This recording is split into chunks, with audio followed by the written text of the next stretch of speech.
It's time for MacBreak Weekly. Renee Ritchie's here. Andy Anako's here. Alex Lindsay's stopping by. So, of course, the very first thing I had to ask was how professionals feel about Apple's supposed move to ARM next year. We also talked about a brand new 13-inch MacBook Pro. In fact, we'll help you decide which one to buy. And then we're going to talk about streaming video and how to make it look better. There's actually a ton to talk about. Also, Tim Cook's amazing graduation speech, too. It's all coming up next on MacBreak Weekly. Stay here. MacBreak Weekly comes to you from Twit's LastPass Studios. Stay in control when it comes to your company's access points and authentication. LastPass makes enterprise-level security simple for your remote workforce. Check out lastpass.com/twit to learn more. Podcasts you love. From people you trust. This is Twit. This is MacBreak Weekly, episode 712, recorded Tuesday, May 5th, 2020. Bye-bye, Butterfly. This episode of MacBreak Weekly is brought to you by Worldwide Technology and App Dynamics. Together, they help you build and deliver high-quality applications at velocity. Are you ready to transform your business by updating or adding a mobile app to improve your customer experience? How about streamlining your work to be more efficient with apps? WWT makes your vision a reality. Visit WWT.com/twit1 to get started. It's time for MacBreak Weekly, the show we cover the latest news from Apple. Rotating in some hosts here, rotating out other hosts just for the week. Alex Lindsay is in for Lori Gill. We so rarely get a chance to have Alex on. He's very busy these days. That we're thrilled to have you. Hello, Alex. And we Hi, have how's it going? Lots of questions for you. Also with us, Andy Anako from Boston Public Radio. And from Renee Ritchie, youtube.com/Renee Ritchie, Renee Ritchie, the eponymous Renee Ritchie. Allow me to myself to introduce me. One of the reasons last week we spent, there's all sorts of Mac news, and we'll get to it in a second, but last week we spent some time talking about ARM and the Mark Gurman rumor that by next year, Apple would start putting out Macintosh computers based on their own ARM chip designs. And one of the things missing was you, Alex, because as a pro who really needs high-end machines with, at least at this point, Xeons in them, I was wondering what you would say to the idea, should Apple go slow and keep making Intel-based machines, or should they go all in on ARM over the next couple of years? Well, I think that the laptops. I think that the laptops are probably pretty valid, especially the Airs and the smaller laptops to move to ARM. I think the average user is probably able to do it. I think we have to see whether we see an attempt to do more than iMovie on, obviously on the iPad or other things like that. You doing you're doing like 4K and 8K video production at this point? Most of our productions are 4K. for post-production. Right. And then our live is still typically 1080p. We are doing a little bit of 4K, but most of the live stuff is still 1080p. So the existing stuff's fast. You didn't buy a Mac Pro. You didn't need one. I haven't yet. No, I haven't had a project that needed it. But as I looked at the trajectory of where we're going, I thought that I was going to have to leave the Mac platform altogether to do the higher end work because it just wasn't scalable. Until the new Mac Pro came out, it just looked like there was a dead end of where we could go. Right. And I was kind of preparing to the next big, because we've definitely spent $20,000, $30,000 on Linux boxes and Windows boxes that we do really high-end streaming where we're putting 4 graphics cards into it and the biggest chips we can find and everything else. And I felt like inevitably we were going to have to do the same thing with some of the editing and everything else. Now I don't have that concern. So while I haven't bought a Mac Pro yet, I definitely am just waiting for the job that justifies a Mac Pro to kind of move that direction. So I think that high scale, Apple saying that we are going to build a piece of hardware that you can absolutely scale to your needs is really important for the entire ecosystem. As people start to decide, what platform, what software that they're going to commit to, they have to know that, well, this keeps on getting bigger. Can I actually take it to its, to its end result? Otherwise, they start building on other platforms. And so that the existence of a no holds bar, we can do whatever we need to do, is important even for the laptops and for the smaller machines and the iMacs, because you're betting on Yeah, absolutely. So I think that that's important. I don't think that those are going away anytime soon. I think that there's going to be a MacBook Pro. I think that the iMac Pro and even maybe the iMac as well as the Mac Pros are still something that are going to sit on Intel for quite some time.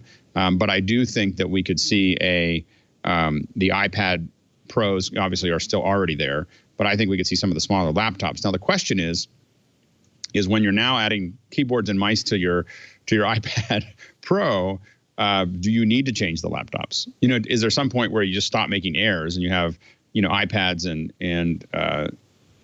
full-on MacBook Pros that are doing something bigger? I mean, the MacBook Pro I think is important on the Intel platform because there's still a lot of heavy lifting. I still have an older machine, sitting with Mojave because I have old 32-bit stuff that I need to run. So there's things that are going to take a long time to fully move over. I think we're still probably looking at 5 to 10 years before we see something completely migrate away. But I do think that we could see in the smaller, I think where you'd start with that is the smaller laptops would probably be the first thing that might go towards an ARM chip. But I don't know whether it makes sense to do that or just continue to develop the iPad to a point where it replaces it. I mean, it's not there yet. Some of the I/O and everything else with the iPads are not quite ready for that. But I think that they're moving in the right direction. Yeah, I feel like it makes sense. So you see a divide between Pro and non-Pro, whether it's iOS or Mac OS. I mean, I think that if you look at what the average person does with the smaller laptops, the Air type laptop, I don't need anything more in the Air. I don't know why. If you're doing an Air and now that you have a keyboard and you have a mouse, maybe not in this first version, but in 2 or 3 more versions, or maybe 1 or 2 more versions of iOS. And the trajectory we're seeing with the iPads, I don't know why you would want to, why you'd want an Air, instead of an iPad. The iPad is going to be much better. It is in fact faster now than in the Air, the iPad Pro, right? Than the 2020 MacBook Air. Oh, absolutely. Yeah. I think so. And for me, one of the things, and I've just started playing with the Keynote now with the keyboard, and the funny thing about it is that I build 3 to 5 decks. Keynote decks a week, for this is what your show is going to look like, and this is what we're planning, and this is how we're doing it. And they all start on my iPad. So I open up Keynote, and I have my pencil, and I just draw out every really chicken scratches of this is what my slides are going to look like, because it keeps me from getting distracted by trying to find photos and trying to line things up. Or, I just get my ideas out. Prototype on the iPad. Yeah. Stream of consciousness, get it all out of my head. Yeah. Then I go back and fill it all in. Now I take that to the computer because it's been faster from a mouse and mousing perspective and everything else. It's faster to grab what I need off the on my computer. So it's easier on my iMac to finish the deck. At some point, that UI is going to make it easier. There's little things like, for instance, the interplay between copying images off the web. So if I'm doing some kind of example image and I want to grab something, a logo, a product picture, that type of thing, and throw it into a slide deck, that on my iPad is not as seamless as doing it in on my computer. So it makes sense. All these I like what you're saying, and your perspective is actually really valuable, that you need a continuum from the simplest to the most powerful. It's hard for a single company to do that. That's the real challenge for Apple. They're one company, the only company that makes iOS and macOS. So they've got to offer this product line, which is a challenge for any one company. What's amazing is all that integration between the hardware, because I'll be sitting outside on my deck. It's nice that you can do it on the iPad and then move it to a Mac Pro easily. I got my legs up, sitting on the deck, having some tea and writing out a deck. Then I come in. By the time I get into my office and I sit down in front of my iMac, that is available on my iCloud. I just open the Keynote there and start working away. So that continuity between the two has become just a key part of what I do every day. That kind of horizontal and vertical integration is something Apple could really excel at, because they own the hardware, especially if you go all ARM at some point, because then they own all the hardware and all the software. And it's still why I'm a pretty strong advocate of using Final Cut, is because they make the hardware and the software, and so we know that Final Cut is able to take full advantage of the Pro, the Mac Pro, as far as being able to scale. And as we start moving into larger frames like 8K and more VR, more AR, that type of thing, it's nice to know that the hardware that you're working in is directly supporting the software that you're working that you're using. And that takes us directly to today, because yesterday Apple pushed out by press release the new 13-inch MacBook Pro, which a lot of people had hoped would have the new Magic Keyboard. It does. It's got the new, at least if you buy the high-end 10th generation Intel chips. Renee, have you had a chance to play with this at all? Or? No, I've just learned as much as I could about it for now. Right. This is something a lot of people said. I'm not buying the MacBook Air. I wish I had said that. I'm not buying the MacBook Air. I'm waiting for the 13-inch. And it finally, I think, Andy, you probably would agree with this. This is the death knell for the butterfly keyboard, right? It's clear now Apple's not going to. Yeah. It's like I was saying a while ago. Apple doesn't apologize. They apologize. They admit they made a mistake by they banished this to the land of ghosts and winds, and you never hear from it again. And the fact that on the 13-inch that they're going all the way to scissor switches. Not only that, but this also has a physical escape key. It also has T-based arrow keys. They confessed to a lot of sins, and they've done a lot of Hail Marys clearly in releasing this thing. The only disappointment is that you don't get the 10th generation. If my reading is correct, like Renee said, I've just been reading about it. You only get the 10th generation CPUs with the highest end machines. You have to spend some money to get it. Yeah, you get the 8th generation. They're so expensive though. Like Intel. Yeah, I'm not sure if they doubled the price, but they got close to doubling the price for those CPUs over the previous ones. So it would add $300, $400, and Apple doesn't buy just the normal ones they ship to everybody else. They take the top of the bin, yeah. And then, by the way, can you change the motherboard like this? So they can suck that up at the higher end point, but it would have blown up the bill of goods for the. Yeah. And the difference in performance, I forget. Someone was running the test. There is almost zero difference in CPU performance between the 8th gen and the 10th gen because Intel has just been at such a roadblock. Well, then what do you get? The graphics is a big deal. It's the Iris Plus graphics. If you bump up to the more expensive chips, then it starts to make a difference. But also the. Oh, and I wish Renee had Iris Plus graphics right now because he seems to be frozen. Yeah, if we look at Apple's price chart, you could just throw out the two columns to the left because those are the old 8th generation ones. They made a big deal about it. It starts at $1,299, but really, if you want a 10th generation, even just an i5, $1,800. Well, and that'll get you 16 gigs of RAM, 512 gigs of storage. That does finally offer 32 gigs of RAM, which I'm very happy to see because Apple solders these on the motherboard. There's no opportunity to upgrade after the fact. But now with 16 gigs of RAM, the i5, I'm at $2,199.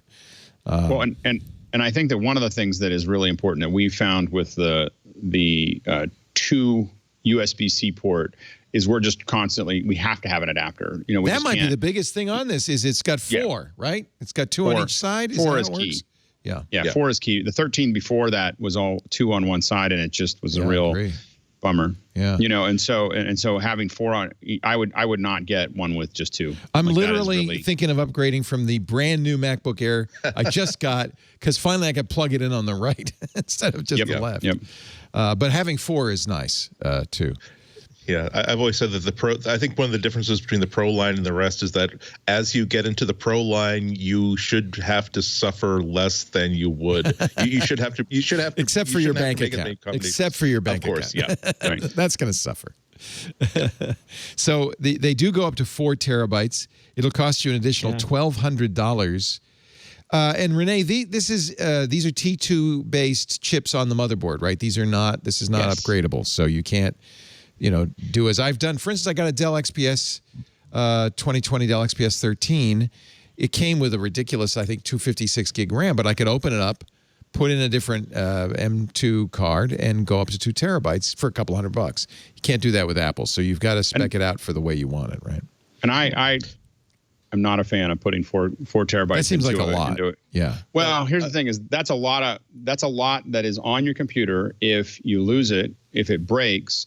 If you have to send it in for repair, those are all things that I worry about by having that much. I'd much rather have some version of some external source to keep some of those larger items. These 4 connectors, it's a lot easier to have an external drive hanging on. I'm the opposite because Final Cut has gotten, I don't know if it's, maybe Alex uses Final Cut way better than I do, but I've turned off everything. I've turned off all the rendering. I've turned off all the extra files it makes.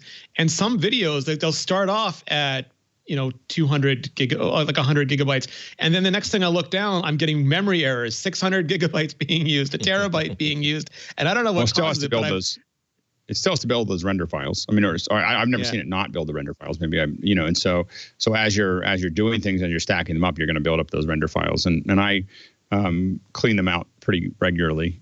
Me too. But I buy enough now. Like I get 2 terabytes to 4 terabytes, not to keep a lot of stuff on there, but just so that I never have to worry if I'm like stuck anywhere anywhere. I can at least get 1 video, maybe 2 videos made before I export everything to external. I think the challenge I have is that it's like a bag. The bigger the bag is, the more stuff I put in it. So I get, by what keeps me Spartan is to keep my internal drive, at a certain rate, at a certain size, so that I don't start adding things and leaving them. Although the biggest thing right now is me, the massive iPhoto, my photo library is the single largest drive space that I have. I take up. I left that on my iPad, but I took it right off my MacBook. So hard. It's so hard for me to give it up. It's like it's like this thing that I have my photos everywhere, and so I'm going to probably give it up and put it somewhere else.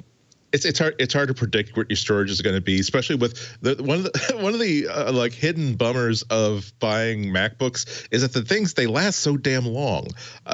If you can keep like Diet Pepsi off the keyboard, you can expect to get like 5, 6, 7, 8, 9 years out of it. And so the thing that you bought, maybe you say, well, I don't do 3D renders, I don't do 4K or 8K video, but maybe 5 years from now you actually do all that stuff, and suddenly you're hitting the ceiling on an SSD. But I've sort of had to give up on the idea, on hoping that you were going to get like M2 replaceable modules inside user upgradable modules inside a MacBook.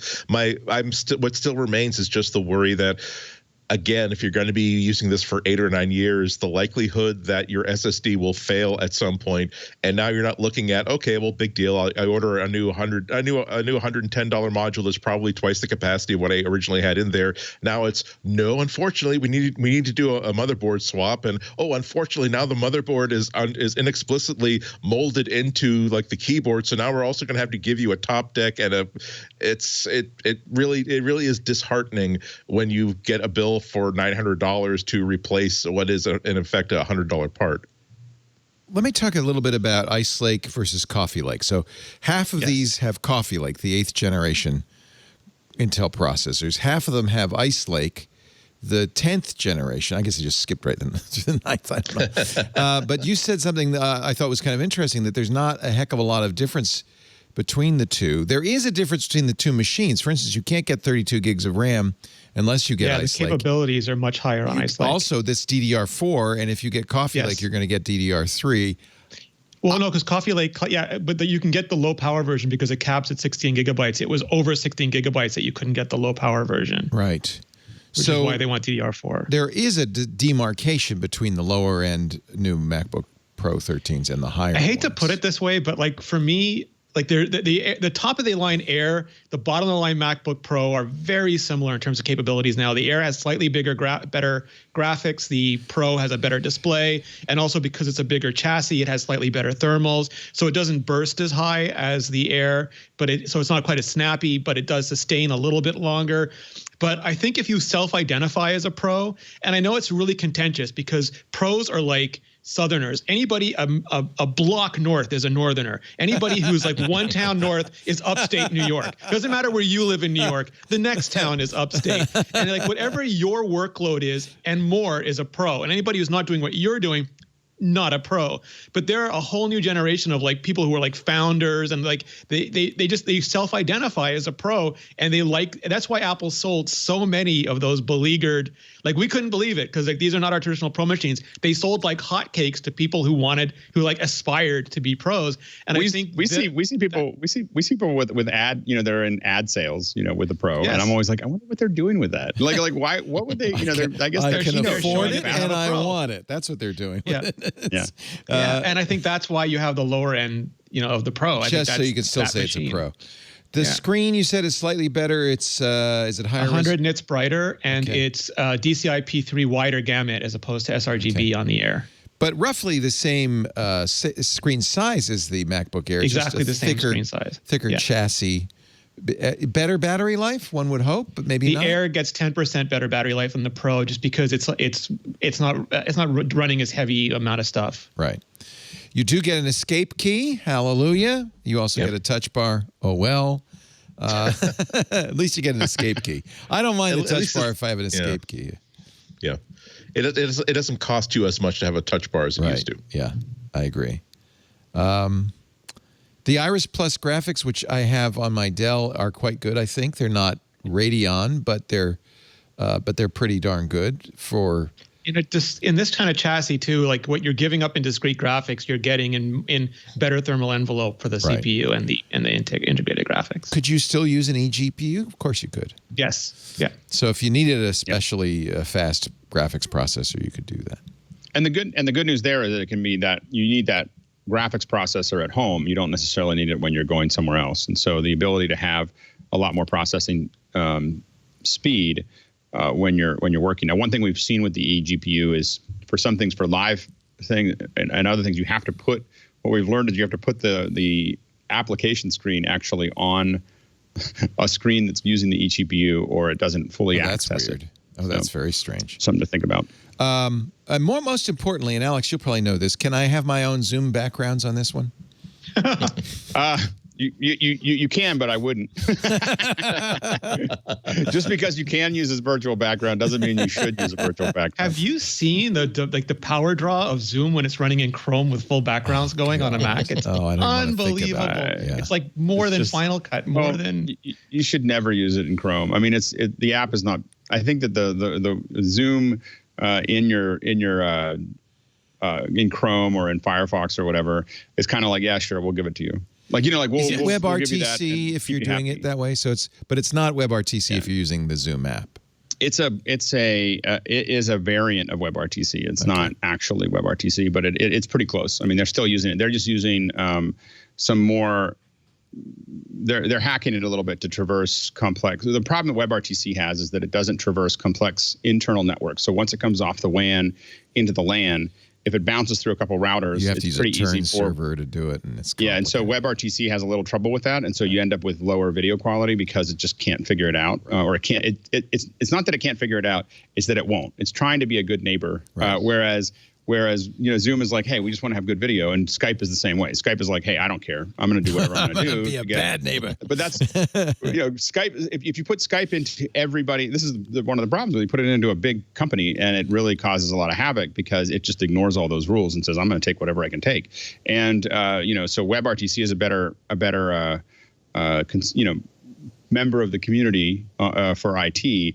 But the result is that you can end up with a lot of video degradation if it's using it that way. So, and again, there's a lot of feature sets inside of Zoom that aren't. Obviously, we're using Zoom a lot, so you learn a lot about Zoom as you work on it. So, there's a lot of feature sets inside of the app that you're not going to get full access to inside of the browser. So, there is a $200 difference when you get to the Ice Lake, the 10th generation processors, between the i5 and the i7. Who should get the i5, who should not? Is there a clear demarcation there? Most people should get the i5 if you happen to do a lot of things where you benefit. So like just to go back for a second, Turbo Boost, what it means today is not what it used to mean. When Intel talks about Turbo Boost now, the way I describe it is it's frosting, it's not cake. It's something that's designed to give you extreme burst performance for very, very short periods of time, but maybe over and over again. So like only ever buy a computer based on base frequencies. Don't even look at the Turbo Boost. Consider it an extreme bonus. So if you know that you're doing a lot of things like things that benefit from really rapid performance, like opening tons of tabs, opening tons of apps, doing a lot of small calculations over and over again, those things will add up. It'll just feel much snappier to you. Because they're more powerful, they'll ramp down faster though. So you'll get like an initial spike on a render, but then it'll ramp down and sort of spike up and down as best it can to manage the thermal load around like 100 degrees. Apple has no qualms about running at thermal maximum on any of these devices. Celsius, so 100 degrees Celsius. Yeah. Celsius, sorry, yeah. I forget what that is. Freedom units, it's much hotter, 212. Is it? Okay. 212 freedom units. Where you could boil water. We'll put it like in a relative term. Boil it, burling. So get the i5 unless you really, really, really, really, really know that. And I don't even think there's a multiple core benefit on this one. No, they're both quad. On the there's a little 16-inch. more L3 cache, 6 megabits on the i5, 8 megabits. But on the 16-inch, I'd say the cores could help you depending on your workload. But here, I think you're stuck at 4 cores regardless. It's all quad all the way down, actually. Yeah. What I will say is it's something that we're seeing a lot of people dealing with right now, and so the only side of that I would push back on a little bit is that it depends on what industry you're in, and basically any industry that's touching information right now, because of the current situation, the ability to produce video, audio, graphics for almost everybody is becoming more intense or more needed, because now you have teachers that didn't know they were going to have to produce their entire course load for their students, on their computer. You have salespeople who no longer can meet anybody in person and really have to be able to sell something. So when you think about what you might be doing with your computer in the future, remember that you may need to do a lot more with it than you did 6 weeks ago. And so as far as, and I think that there's an incredible need where it's reading, writing, arithmetic, and media that's coming fast, where you really need to be able to be fluid with that. Is that clock speed, cores, RAM? What are the more important? It's graphics card. Well, I mean, for rendering, of course, the difference between the i5 and the i7 will be pretty dramatic. Graphics, of course, because of threading, hyper-threading. Yeah. I mean, it's just going to use up the rendering is going to use up as much as the CPU can give it. So it's you're going to and although the thermals will be less on the i5, so you might not get as much throttling on the i5. You might, but it depends on also what you do with the back of your computer. So a lot of us, if we're rendering, if I know that I'm rendering off of my laptop, a lot of times I'll set it on something that just gives it a little bit more air, to try to get away from that. So if you're conscious to it, it is something that does make a difference. And so a lot of those things are going to be important. And again, right now you might not need that, but what we're seeing, we're at a moment in time that's going to be changing pretty dramatically. And I think that the need for many people in many industries to suddenly be able to do more video production, whether that's audio, video, live, all those things are going to be make or break for both businesses and also for people's careers. So it's important to think about that when you spend if you're going to spend an extra couple $100 on your computer for a faster processor, it might be worth thinking about, because you may end up doing a lot more of it than you did 6 weeks ago. How about RAM? 32 gigs. Well, first, does DDR3 or 4 matter? And then second, you have to get DDR4 and the faster processors, the Ice Lake processors, if you want 32 gigs. Who needs 32 gigs? Lots of virtual machines. Okay. Yeah, I mean, that'd be a good reason. Yeah. I think that there's definitely tools that I use that want 32 gigs, but I've been able to do most of the stuff I've done on my laptop on 16, so I don't think it's that. It's as critical. It does help to have more RAM if you're going to start stacking stuff up. But I definitely, like, if I'm doing photogrammetry, for instance, I stack, I run out of 32 really fast. But if I'm doing regular video processing and so on and so forth, I don't usually run. So what you're saying is, if you need 32, you probably really need 64. Well, you need 30. Exactly. If you need 32 though, but I'm saying 16 is like a no. You can't go there. But Alex, there's a lot of things I don't even try on my laptop. Yeah, I know. We know that Alex's photogrammetry is. Yeah, we did. Did you? You saw? Yeah, you saw Justine's video. Yeah. So we know how to max it. Yeah. So but I think that it again, it's just to think about that a little bit further out. As Andy said, the thing with these computers is they last a long time. And so when you think about a trajectory of 4 or 5 or 6 years, think about the kind of things you might do with it as you go through that process. I'd go to 16. That's my recommendation for most people. Is to do 16? Yeah, for $100, I think 16 is, if you can afford it. But not to 32. You have the money. You're saving me money. I'm just saying how much. Like, I think when you start to get to the top limits of any machine, you sort of know. Like, you move from, like, I'm not sure to, I need 32. Right. Yeah, no, I would agree. If you don't know if you're going to need it, I would say 16 is probably fine. So I'm going to get the i5. The I'm other going to thing get the remember is that 16. these computers are really good at memory compression, and they're really and the SSDs are so fast that and the way Apple uses them for swap You don't need for a a lot lot of of RAM. people because of the limitations of Intel, they were forced to make swap almost indistinguishable from RAM for a lot of tasks. How much storage? Alex says don't get 4. It sure is expensive to get 4. I'm a big fan of 1. 1's a nice. I think 512 is a little thin, but I'm a big fan of 1. So that's a $2,000 laptop you just spec'd out. That's, you know what? What is the premium on that compared? My Dell was $1,400 with, and then I had a $200 hard drive. So 2 terabyte, $200 hard drive. So that's $1,600 for 2 terabytes. I probably spend the extra $200. I probably spend the extra $200 on the faster processor myself. Really? Instead of the bigger drive. I would absolutely. So this is essentially what I got with the Dell for $1,600. It's $1,000 more if you get it from Apple. That's a pretty stiff premium, but you're getting Mac OS. You'd also have to check every component because like the biggest difference is that Dell will, like, if you don't think SSDs are that important but you still want one, you can get a cheap SSD with Dell and you can't with Apple. You can get lower quality, and Apple again bins for like the very best of every part possible, where other manufacturers are like, for $500 you get like the 80% one, for $200 you get the 60% one. They're fine with that. And a lot of people are fine with that. With Apple, your only choice is like the top of the line of everything. Right. That does bring up the point that when you're shopping around like this, you should really think of your budget as be a little bit more imaginative than simply saying, I've got a $2,000 budget, I'm going to give it all to Apple. It's very, very possible that the best way to spend that money is to give $14.99 to Apple, spend $500 on things like once you have done a really good audit of how you expect to use this machine and how you work through the day, maybe the better way to spend that extra $500 is with a really, really good color balanced HD monitor and an ARM for your desk, or add in a really, really nice external keyboard for when you're using this back at home, as opposed to when you're using it in a hotel room. Well, and that's what I usually go through every time that I'm about to unleash $2,000 worth of hounds on solving my productivity problems. Here's the good news: for that $19.99, you can also get a $4,000 Pro XDR display, because the higher end, not all of them, but the higher end MacBook Pros 13s will run the XDR display. That's a good thing. Well, I'm sold now. Like now I'm ready. Are you really? Is that it? That's over? It's all you need to know. Can you get wheels for this new 13-inch Pro? Yeah, exactly. And how much?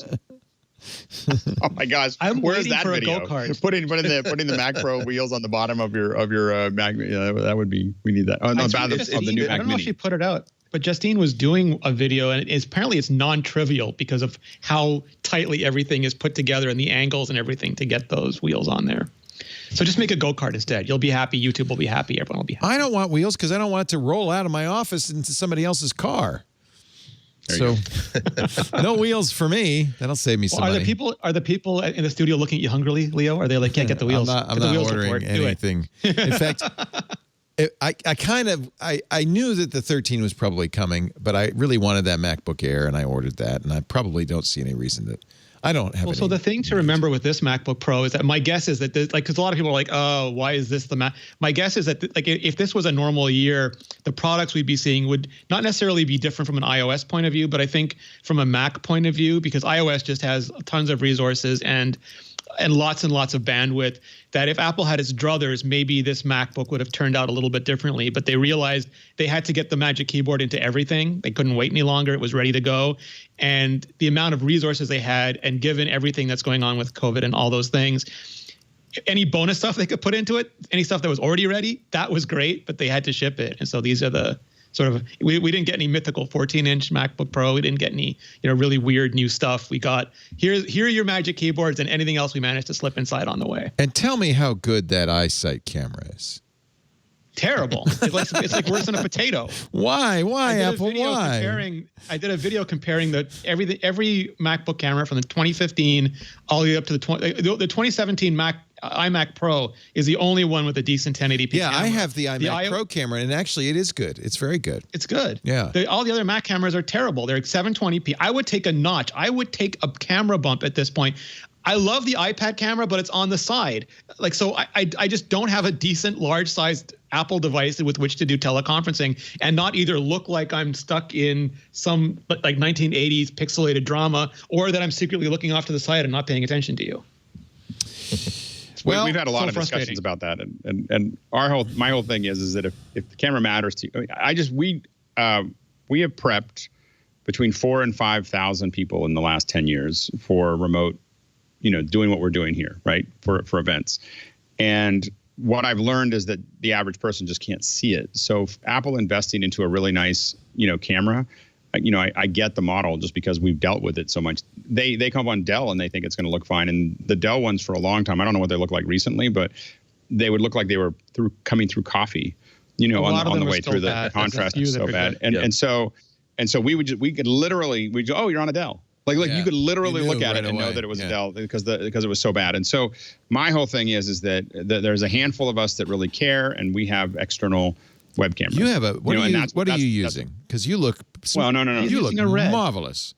He's using a red. Look at him. I'm not using a red. I'm using I am using a Blackmagic studio camera. So you could be 6K if you wanted to. But he could use the Arri, but he's roughing it with the Blackmagic.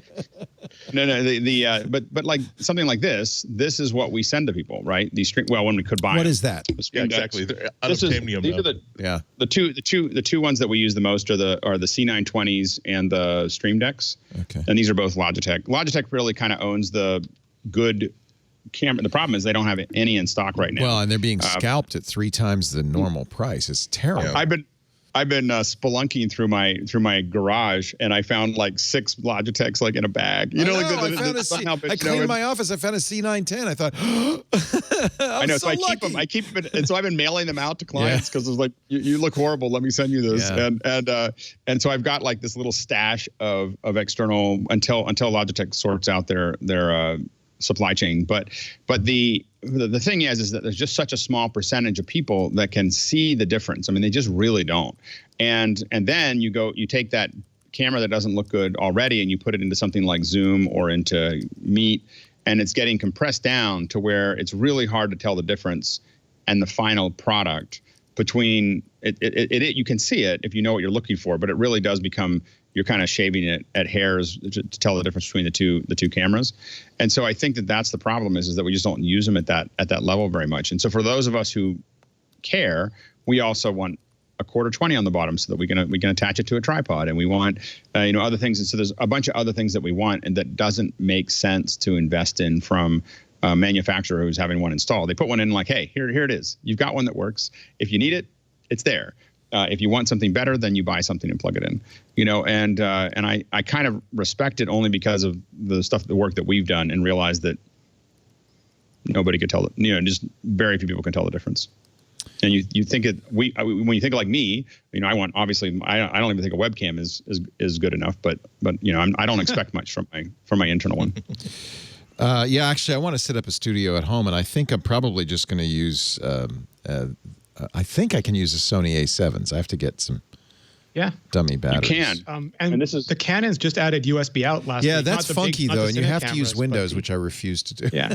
So, what do you now? So the A7s will work. Will be coming soon. Yeah. Into this it does. So we have people already. Yes, that's what I'm going to use, an A10 Mini, and I've got 3. I've got an A7 II, an A7 R2, and an A7 R4, so I'm going to have 3 cameras. I have to have an over-the-head camera so I can do my cooking show and or sewing show, and then I can do the whole thing from home. So it does work. Do you need to do any special software, or you just put it right into the ATEM? You put it right into the ATEM, and the advantage of that is that the ATEM looks like a webcam to whatever you're going to stream out to. So you plug it in, and it comes in. Well, I ended up buying a Blackmagic, one of the little screen recorders. So I can also record to SD. Yeah, so you're getting the little mini HyperDeck? Yeah. Well, it wasn't the HyperDeck, it was the cheaper one of those. I don't have the Alex Lindsay money. The camera assist. So you've got a little screen and it records. Yeah, it works great. Yeah. Yep. I'm just figuring I should set, who knows what the future holds, so I should have the capability to do something at home.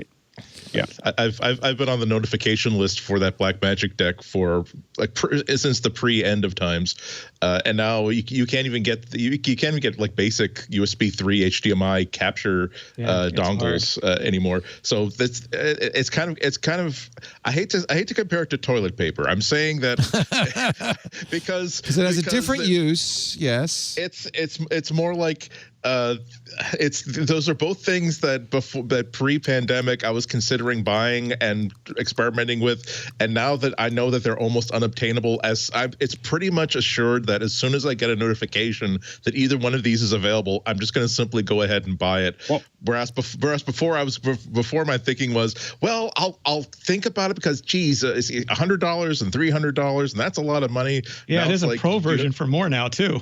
The Mini Pro. Right. And I think that for most people, what I would say is that I think that the Mini is as good as you need. I think the Pro does its own streaming, although I would probably use something else for that. So I think the Pro is cool. It has that's the biggest difference is it streams, right? It has built-in streaming. It streams, yeah. It's got. Does it have local recording? I don't know if it does. Yeah, I believe it's got. No, you have to hook up a deck. You have to get one of the video assists or something. But they sent me a whole thing. But I have to admit, ergonomically, I mean, there's definitely some other stuff to it that I can't think of right now because I don't have it in front of me. I have the Mini, but the Mini, I find ergonomically has about the maximum number of buttons I want as an individual doing my own thing. Is that there's a lot there. Now remember that the software still works with this, and so do things like Stream Decks and everything else. So what's cool about it is it just works like any other ATEM switcher. So you can be controlling it, and the big thing that we've talked about is, I mean, anytime I'm talking to someone that wants to do business presentations over Zoom or whatever, I'm like, this is almost a required piece of hardware at this point.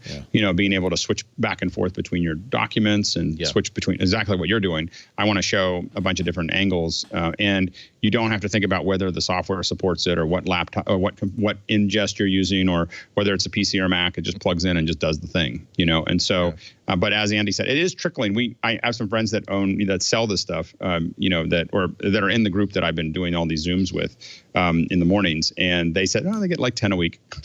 Like they're arriving finally. It took like a month. They're slowly, but they're basically making as many as they can they're selling as many as they can make. Yeah, and I love I was surprised it was so inexpensive. That's one of the things that really got me interested, because that got me thinking that this is a device that's designed for someone like me as opposed to someone like you, or even you. Actually, I can say you or you, because I can't.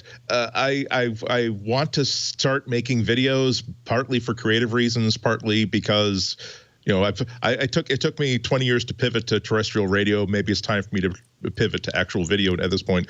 But I'm not Renee. I don't have like that kind of patience of like, okay, I've done a whole bunch of shooting. Now let's sit and do a whole bunch of editing. I really would much rather have like people see me press a button to switch from one camera to another. Yeah. It really does seem to reduce it to a very, very, very, very guttural and instinctive sort of thing where you can just play with it. That's why it's like, I think I got $300. I think I got $300 for this. I got $300 for that. Yeah. And what I will say is much needed for the Crane Cam 3000, the future of broadcast. Crane Cam, yes, 6,000. 6,000. Yes, absolutely. No, it definitely should be. Actually, though, if I sold, Alex, you also like tickled I had the exact same experience as you, where I bought the Logitech Brio like about a month or two before. I think I bought it in January or February. No, actually, I'm sorry, late last year. I just had trouble setting it up. But I also have like the Logitech 920 like standing by here. I have two more in boxes in the closet because every time they went down to like $40 on like a gold box deal, I would buy another one, because the worst thing to happen is exactly your camera goes south, and basically you might be able to delay someone 5 minutes to set someone up. But now I'm thinking, gee, if I become one of those bastards I complain about on podcasts, I can probably fund like the pro version of that little deck. Ooh. Well, and right now I would say that I'll trade it for flour. I'll trade it for flour though. 10-pound bag of flour. I mean, I'll trade anybody. Right now, 20. Right now is the best time to live stream ever. I mean, there's so many people at home looking for something to do. I'm streaming right now 3 hours a day in the morning from 6 a.m. to 9. Office hours. Just sitting there and talking? I have this thing called office hours. Oh, nice. And we do it on Zoom. And I open the doors at 6 a.m. and by 6:15, there's 45 people or 50 people. By 7 o'clock, there's 150 people there, and we just talk about media production. So we sit around. People ask you line up your questions before 7, and then from 7 to 8, we just answer questions. And there's 150 to 200 people there, and we're talking through questions and answering them, and it's really built up to a thing, And then from 8 to 9, we have kind of a focused conversation. So today we had Elemental actually sent their product managers in to talk to the group. So we were talking about their new, I don't know if you've seen the new little Elemental link, but it's kind of the new. All of that does what the big Elemental did? It does what you would need it for. Like this would be, perfect. I could stream with that. How much is it though? $1,000. Oh, that's a lot less than the 25,000 that the big boy Elemental cost. So this connects directly to AWS. Yeah. So Amazon owns Elemental now. That's why. Yeah. But the key here is that because it's a server defined encoder, they can do a lot more between the two boxes. So you don't need to know anything about this encoder. You can plug it in. You go to AWS and say, I got the stuff coming out. I want to push it this direction, and you're off to the races. And they're you can smart. define everything. They're and it's smart. using Zixi to put it into the cloud, so it's super stable. And it's this is the Elemental that I've been waiting for. This is after buying 25 of them. This is this little box is the what we asked for years, is that no one has to know anything about it on the ground. You plug it in, you put a video into it, you put a Ethernet into it, and it works. Anyway, so we this is shipping sometime in the near future. I have a couple test units that I've been working with, and they brought their folks in. So our group just got to grill them. So I was like, you don't really get to do a presentation. We call it the pit, because you just get there at 8 o'clock, and there's 150 people that just start. Well, what's funny is you watch people and they say, well, we'll send some PR people, not an Elemental, but someone else said, we'll send some PR people. It's like, they're not going to survive. They're not going to survive. We need product managers. We need product managers and engineers. And it'll start, and they've already been there. Most of them have already been there for 2 hours. And so they're already moving at 100 miles an hour. And when someone will start doing a presentation, and within 3 minutes, it's all us just asking questions and talking through it. And so tomorrow we're doing audio over IP. So it's all, Dante and Ravenna and AES. And we've got these 100 people. Are they pros working in the field, or? It's a wide mixture. It is, we've got pros that are definitely working in the field in all different fields. So we've got guys that work on film, people that work on in audio, people who work in live streaming. It definitely is a leaning towards live streaming because of my background, but also a lot of effects because of my background. And so there's about 900 people who have joined the group, and then there's on any given day there's 150 to 200 people that show up, and we. Of course, what everyone wanted to do is, I was like, even though 3 hours every day is something, we built a Discord because they wanted to talk more. Right. So now there's a Discord with a couple hundred people that are all churning through ideas and filling in. And so the conversation between the two of them are starting to bounce. And again, it was just one of those things, like I knew for the first time in, I don't know, a decade where I was going to be for every morning. Right. Right. And so after a couple of weeks, I was like, I'm just going to turn this on. And so we've been doing it for about a month, and it's been. And then on Saturday we do this Saturday we'll do 8 hours straight, which is so people just leave it running in the background, basically. No, not really. I think some people do. But there's at least 50 of them that are just talking, and interacting. So because we're actually, the big thing is that we're actually, the whole thing is a conversation. There is no presentation. So when people come up, people are just bringing up comments and questions and stacking. So the folks that aren't on video in the webinar platform and inside of Zoom, you can kind of separate them out. They're asking questions inside of the Q&A boxes and chatting amongst themselves in the chat, kind of like the IRC chat that you'd have here. So it's a really kind of thunderous effect, of all these people sitting there talking about it, and we're just trying to. How do you get into this? Is there an address?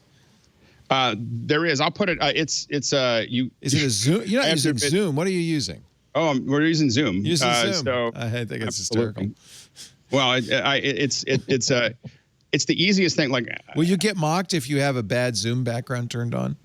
Oh yeah, oh, absolutely. You should. Yeah, It's yeah, like no. Really, the Zoom pack. It's like the clip-on tie of the modern age, isn't it? It's like no one will say anything, but we will all say, "Oh, that was a choice, wasn't it?" No, it's not. It's not. There's outright ridicule. So the big thing is that we you don't have to come in. So the way the webinar works in Zoom, you don't have to raise your hand. So if you raise your hand and say, "I want to come in to the panelist area where I'm going to show my video," you're saying, "I have good internet, I've got good audio, I've got good video." Right.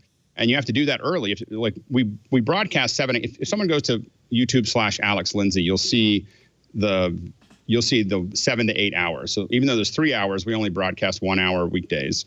So you can kind of see what it looks like. But this is not a revenue generating business for you. No, it's something you just like to do.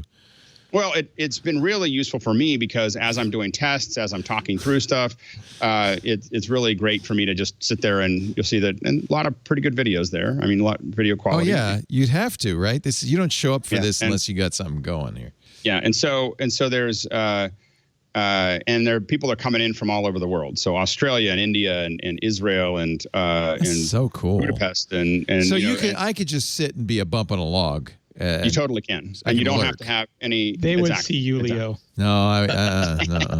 I know a few of these names. Actually, I know Victor very well, and a few of these names. But that's pretty cool.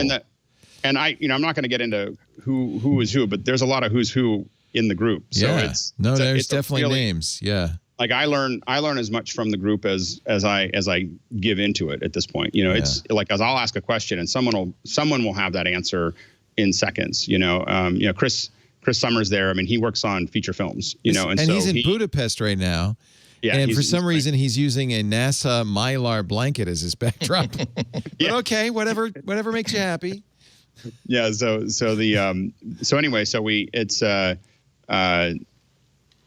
an incredible. I couldn't do it on any other platform other than Zoom. I mean, to have this. How many people would be in there? 100, 150? There's 150, 200 every morning. And then there's the group of people who have registered. And it's partly because all these people are not working. I mean, all the production. Yeah, we don't know what will happen. Shut down. I don't know what's going to happen. And if you go to the thing on YouTube, you'll see the link there. There's a link in the description of how to register for it. Oh, okay. And so you can get to it from the YouTube. And I post it every once in a while. I don't want to spam people on Twitter, but I post it every once in a while. I'll post it after the show. So people are following me on Twitter. I'll post it one more time so people can see it. But I don't know. It's kind of one of the coolest things I've worked on. I think it's so interesting. I think I would agree. It was a lab. I was like, I wonder if anyone will show up. And then there were 50 people, and then there was 70, and then there was 150, and then there was a couple of days where we went over 200, and I was like, I don't, and people seem to be really, they really enjoy it. And we go everything from technology and education to live streaming to film production to audio to all these different, we bounce around. We have. On Saturdays, we have Steve Bays, who he was the product manager for Final Cut, and he comes in and does tips. Wow. Yeah. Wow. So Steve comes in and they're like, it's like the highlight of the day is Steve Bays sitting there showing you tips and tricks of things about Final Cut that you didn't know existed, and everyone's always like, holy smokes. And then remember Oliver Breidenbach, who you know. I love Oliver. Yeah. Yep. So Oliver gave the group. Yeah, Oliver gave the group 90-day versions of Memo Live, and then Oliver comes in at 11 on Saturday and answers everybody's questions. Smart of Oliver to do that. Yeah. Oh, it's killer. And the thing is that so we're really talking to someone who can answer the questions. So when we have you have all these people showing their projects and trying to figure it out together and everything else, and it's kind of grown into this kind of amazing community that. And we had, John Tatulis from Sound Devices came on and just talked about audio and talked about field recording. And we've had, a lot of these, Brian Maddox is one of my engineers. And so we have these incredible people doing these second hour talks. And I'm just having fun doing it. I mean, it's outside of my workday because it's early in the morning. That's why it's early in the morning, is so that I can keep on doing what I do for a living. But it's kind of my little hobby. And it's kind of, again, one of the cooler things I've ever worked on, and kind of happened by accident. And can I say how cool it is that every morning, like I wake up and I see like what's been posted on YouTube, and I'm subscribed to like a lot of like again for years like network stuff. It is always so hysterically funny to me when I see like the YouTube of your chat. You've got like and the poster frame is like you looking like as fabulous as you usually do here, and then but in my YouTube grid it's like NBC News. That guy doesn't look as good as Alex, and here's a like late night talk show. Well, he doesn't look quite as good as Alex on this. You should hire Zero90.media and get some pros in there working with you, Alan. The funny thing is that I would say right now I'm probably my rig here that's set up is probably the 4th or 5th best rig in that group. Like I'm not. You're not I would not consider myself number one. No, Who's number one? There's some guys. Who has the best? Let me think. It's okay. It's okay. You probably don't. I would say James Cameron. Is it? Is it James Cameron? Yeah, James Cameron comes in. He's in Cameron. 3D. He's green. Yeah. It's incredible. It's we don't know. He's got a red rig up doing 12K. It's ridiculous. To be fair, he is at 60 fathoms. So there is some right in the bathysphere. You have to make some announcements. Yes. Yeah. So, but it's an amazing group. I would highly recommend people check it out at least. Just watch it on YouTube, and if you like it, then come join us. And you just record the Zoom. You just press the record button on Zoom, or do you do something? I hit stream. So you're streaming to YouTube Live. Yeah. So what we do is from 6 to 7. It's really open conversation. I mean, we talk about all kinds of things between 6 and 7. To be in the video part, you have to be there by 6:40 because we do mic checks. So we literally go through every person to make sure that they sound okay. And then we talk, and then at 7 o'clock we start broadcasting. At 8 o'clock we close the broadcast. Then we go into our kind of more in-depth discussions about whatever the subject is for that day. And so we only stream 1 out of the 3 hours that's up there, but you can get a sample of what it looks like. It's much different. I have to admit, I don't understand why people would watch it on YouTube as much. I mean, there's people who do, but it's such a different feel when you're in it. It's better to be there live. You're in it. Yeah. Well, you're in the chat. People are doing questions, and there's something about being in the room.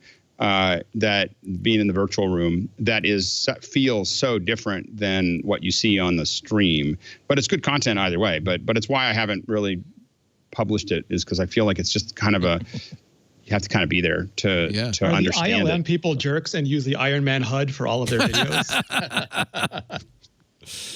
At least start selling T-shirts, man. Act like a member of the 21st century. Monetize it. What I find I'm trying to figure out what I can do, how far I can go without having to monetize it. That's kind of the game. Like how big can I go and how far can I go? Do it for free. Yeah. What I find fascinating is how in unusual circumstances, and we're all in very unusual circumstances right now, human creativity is just amazing. And the things that emerge that are native, and this is why I look at things like Quibi and go, that's not native. You need something that's native that emerges from the circumstances. This is a perfect example. And it just happens because it's the right time, the right place, the right everything. And I keep on thinking about I should have started this a year ago or 2 years ago. But I realized it would have never happened. It would have been like this weird thing that 30 people showed up for. And the reason it's at this moment that we can do it. And again, I don't know what's going to happen after quarantine ends, but it's a moment. I'm going to keep doing it until it It's good not to get too attached to any outcome, because then you're not. The problem is when you get attached to an outcome, you're not fluid enough to take That's so Buddhist, Leo. Yes. Yeah. You've got to ride the horse in the direction it's going. Yeah. Well, and every day I have no idea. Like we started up, and we have no idea what we're going to talk about. It's like whatever someone brings a subject to there's literally no, except for the second hour, the first 2 hours, there's literally no plan other than we're just going to start talking, and we'll probably not run out of subjects. I'm gonna 7 days a week. 7 days a week. And then we go. The discussion's 2 hours on Saturday and Sunday, but we don't broadcast it. So it's 1 hour of kind of setting up, and then 2 hours of discussion on Saturday and Sunday, and then Saturday keeps going. It goes 9, 10, 11, 12. And is the Zoom 1, 2. The Zoom is the same every time, because there's a link on right now. The YouTube. If you go to youtube.com/Alex. Yeah. So Lindsay. What I've done so far is kept it all in the same link. That way people can just click on it and it works, and it works every day, and it's pretty locked down. You know, we've gotten pretty good at. I can't say that it's always going to be that way, but it so far it's no we Zoom had some bombing. trouble at the beginning. We did at the beginning. We had some. That's why that's pretty locked down now. You know, we had some things that you'll never unsee. The first week. Louise, people are so awful. So we learned. Yeah, it's that's how you do it. Yep. Thank you, Alex. That's really cool. Yeah, thank you. Thanks for letting me talk about it. Oh, yeah. I'm glad. Super so glad. excited about it. I can't wait. Tomorrow morning. It's a fun thing. 6 a.m. Yeah. Jesus. It's another indication that the best things, it doesn't matter the century, doesn't matter the situation, the best things happen because somebody thinks, hey, this is a good idea, and nobody stopped them. Doesn't right. you don't start with a business plan. You don't start with well, is there a market for this? Alex has, as the saying goes, he has a peculiar set of skills. He has an interest in it, and he can't help but his enthusiasm. It can't help but equal his experience in this, and that's what makes it so viewable. I've never participated. I've watched you on YouTube, and it has almost become like as I'm making my morning tea before I even get out of my bed. I've never made it through the entire thing because it is very, very long, but it's just very, very fun to see you for one thing, but also to see like everybody talking so enthusiastically and at a high level and with very, very low level of bozodom. It is really cool. Well, and I've been really fortunate that culture has just kind of built up around it where there's people who know a lot more than I do about their given subjects. And fortunately, I was just fortunate enough to attract enough people that would do that, where I knew enough to at least to get them to show up. But now, there's so many times where I throw the question out to the group because I don't know the answer. Yeah. And so it's and the group itself is getting a lot smarter, and more cohesive every day. That's so cool. I hope we haven't ruined it by talking about it. Yeah, we'll see. We'll find out tomorrow, right? That the hordes. Well, I might show up now, Leo. Is that really I know I am. Yeah. Sorry, Alex. I was at Alex's live stream where there were only 500 people. Yeah, it's the Burning Man of the 2020s. Yeah, exactly. We're going to take a break. When we come back, Apple had a quarterly report. We can talk about their earnings for what it's worth. We can also talk about other things. But first, a word from our sponsor, Worldwide Technology and App Dynamics. Together, they deliver the application experience your customers demand today. We talk a lot about Worldwide Technology. We talk about their Advanced Technology Center. Lisa and I went out there. We saw it in March. We were so blown away. And then they said, oh, and we do some other things. And they showed us a few other, and they said, oh, we can do apps for people. They showed us some of their apps. And I went, why are you not talking about this? I've gone through hell and back trying to get an app for Twit. WWT can transform your business with a great app. Great software has the ability to change lives, to change businesses, to change the world. And WWT is driven as a custom application design and development company. They do that too. It starts with a conversation. They help you identify your specific business needs. They do it right. They're an agile house. They have a very, very good process with App Dynamics. Once you kind of talk about your needs, they'll talk with you about how you can approach the challenges in unique and new ways, and then they can create software solutions that will make an impact. This is a company that listens. That's so important when you're getting app development. They focus on the specifications, the exact specifications you want and you need. Their team provides resources and platforms to make it possible. They've been doing this for 2 decades. For instance, WWT, I won't name names, but they worked with a healthcare organization to connect medical teams from the care center to patients at home. So it was a custom software app. Within a year, they saw amazing results, 50% reduction in preventable readmissions. They call this engagement at home.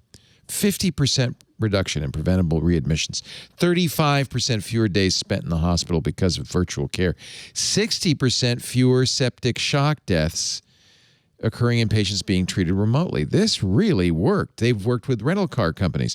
They produced a mobile app that provided an improved customer rental experience. Customers can make reservations, perform check-ins and returns without waiting in line. They worked with a grocery retailer.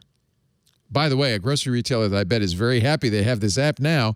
Through ideation, innovation, and creative work, they improved the customer experience, and the grocery retailer hit their 2- and 3-year goals in less than a year. And I bet they're looking back and saying, wow, thank goodness we had the foresight to go to WWT and get that app. They do agile software development from planning to ideation to delivery. That means you get the best quality at the lowest cost in the fastest time. They use DevOps to drive business outcomes by evaluating, designing, implementing, and operating with tools to enhance your operational efficiency. So it's not just apps. They use container platforms. State-of-the-art stuff, rapidly creating services that can scale and perform but by designing, architecting, and implementing cloud-native apps in an agile fashion. WWT. I love these guys. I want you to know about these guys. Some of the smartest people I've ever met. Such a well-run company. Transform your business today. Find out what you can get done with WWT. They can help you change your business. Give you apps that yield great consumer experiences, attract new clients, and increase customer value. Here's the website, www.com/twit1, twit and the number 1. That's where you can go to find out more about the apps and everything else WWT offers. It's kind of amazing. www.com/twit1. Worldwide technology delivering business outcomes and modernizing IT infrastructure all over the world. Big fan. www.com/twit1.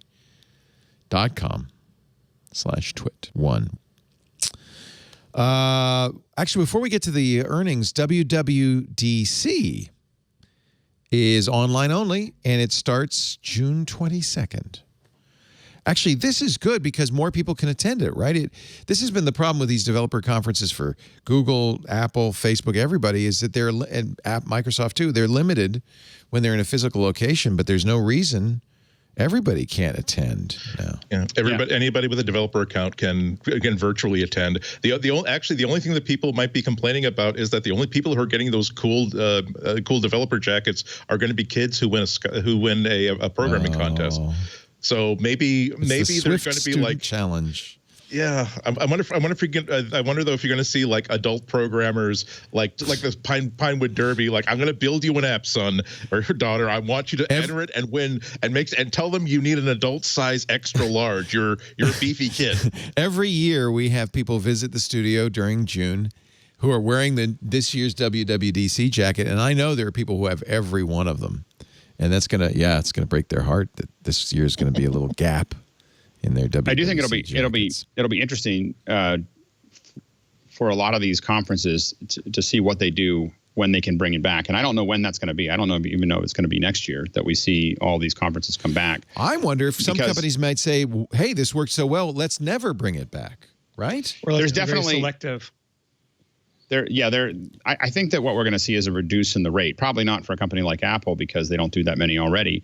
But if you look at a large Fortune 5 company might do 15,000 events a year, somewhere in the world. Yeah. I think that we're going to see that number drop dramatically. Yeah. We're also, one of the things I think we're going to start seeing is that we're already seeing rumbles of is, folks that are interested in climate issues. Now that we have some solutions that are starting to get used, people starting to point out that, oh, by the way, what is the carbon footprint of all these people flying of these conferences? Now that we've started doing without it, like why, do we really need to have everybody fly in, and do we really need to have, all that lift, to get out the same thing? I think people are going to be thinking about that globally. It's for a whole bunch of things.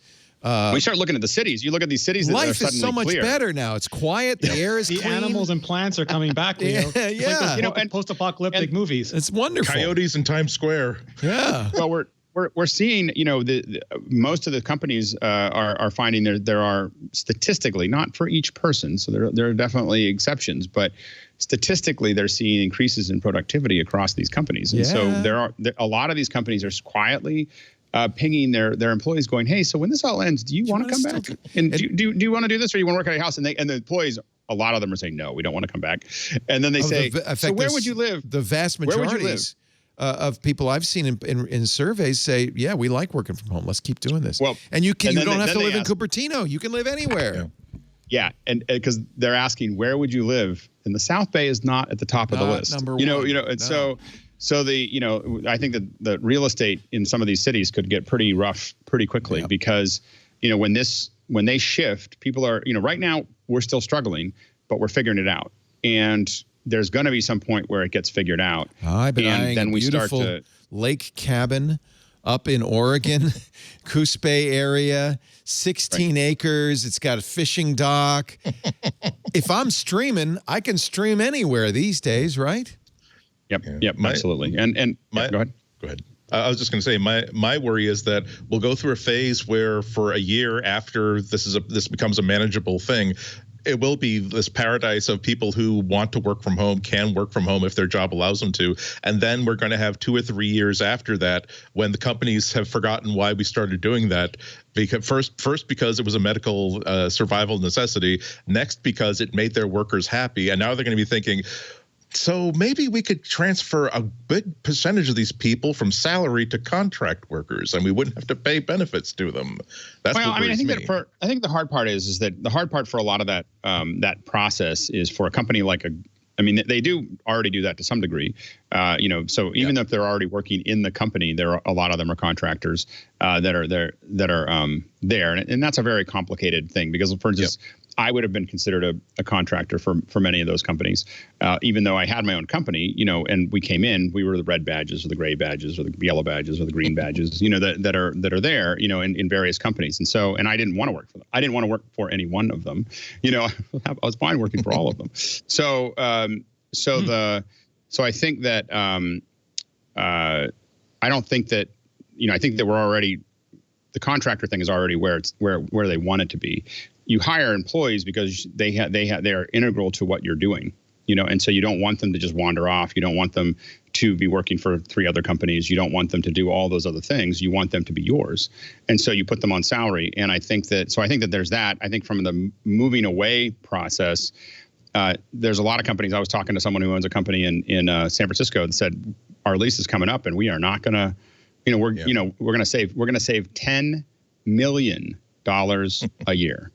By downsizing dramatically, there'll be 10% of their workforce will stay, in the downtown office, and the rest of them they think that they're gonna be able to let them disperse, for what they do. Well, remember all those video companies that had like those huge office buildings and massive rents, and they just couldn't pay the bills anymore. Yeah. And it was a lot of the smaller, scrappier ones that had a bunch of remote employees that kept going. And a lot of that made sense. I mean, without technologies like Meet and Zoom and all these other things getting to a point where we had video, where we had all this connection without the bandwidth. I mean, I do think that one thing we really need to start thinking about is whether fiber to the home should be considered a utility.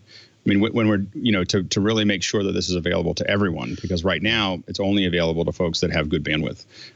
So, we need to, I think that 5G can do whatever it's going to do, but I think that we really should be considering fiber as a basic utility that all Americans have, and a 1 gig connection is something that we should be, it would change our economy, overnight, to make sure that was available. Once we get an FCC that is actually interested in doing that, as opposed to interested in picking whatever studies they can get to pretend that they're making that mandate. But but another thing that now that you bring it up, it's interesting that the cable companies and the broadband companies were saying, oh, well, we have to have data caps and we have to have limits on data speeds because our poor little network can't possibly sustain it. Yeah. But now that they switched that off for the duration of the crisis, gosh, you seem to be doing okay, guys and ladies. Well. They're doing okay. They're not doing great. I mean, we just want to be clear that we're seeing caps, in Europe especially, where the infrastructure simply can't handle it. We do see a lot more from a live stream perspective. We're seeing a lot more what we call internet storms that are going through that are just cascading failures, where suddenly everything goes red for a couple hours, and so. What I would say is that they are up against the outer limits of the capacity of the system, which is not where they want to be. It's expensive for them to be there, but they can do it. But I don't know if they could do it indefinitely at the price that they're charging. Okay.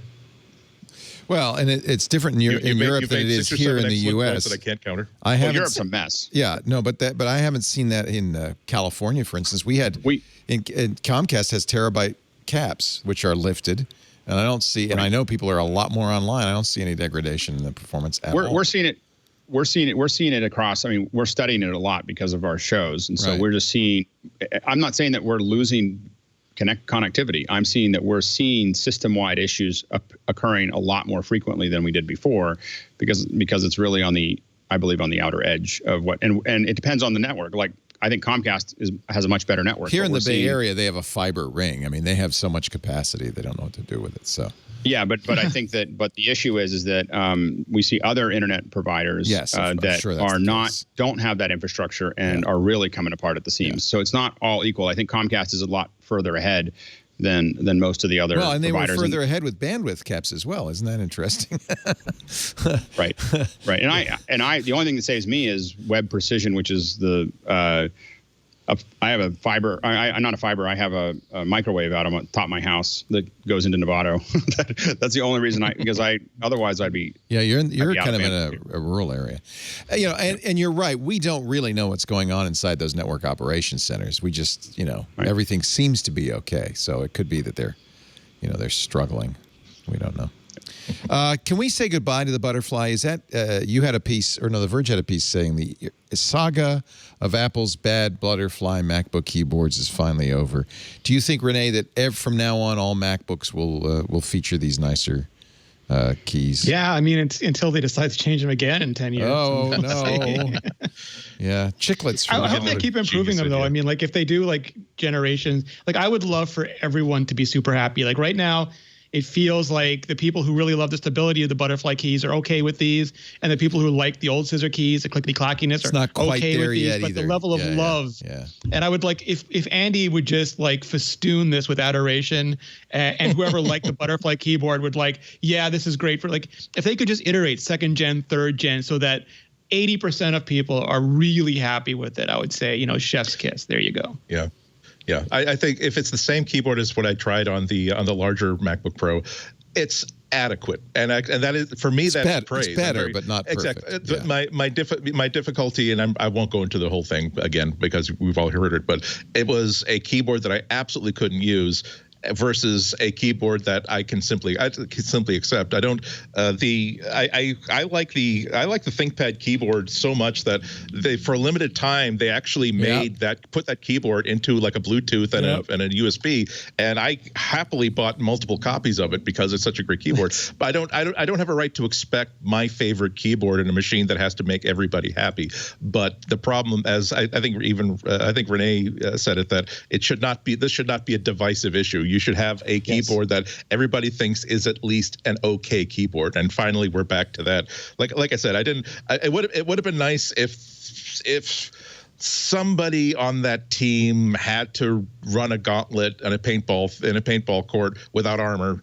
Again, but just to sort of mea culpa it.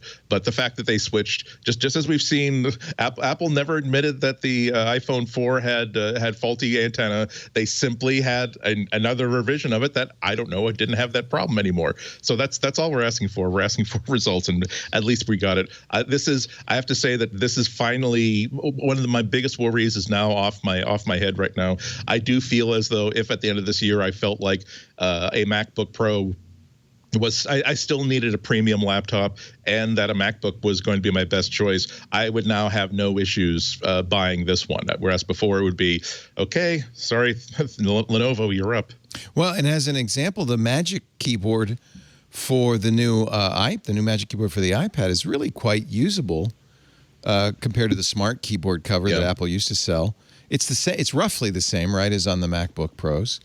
And I feel like that's transformative. Jean-Louis Gasset in his Monday note said, finally, I can use my iPad without suffering as a full-time computing device. Well, and again, when I'm not doing video production, I prefer my iPad. I mean, I take my iPad out frequently by itself. Take it all up by itself. I don't feel like I need to have a laptop. Do you have the new keyboard? Do you have the trackpad and everything, or no? I don't have it yet. But because I'll tell you what, it's not just the keys, which are nice. It's that trackpad really transforms the way that you work with the iPad. And I think I find myself more and more, for instance, writing on my iPad, whereas in the past I really didn't want to do that.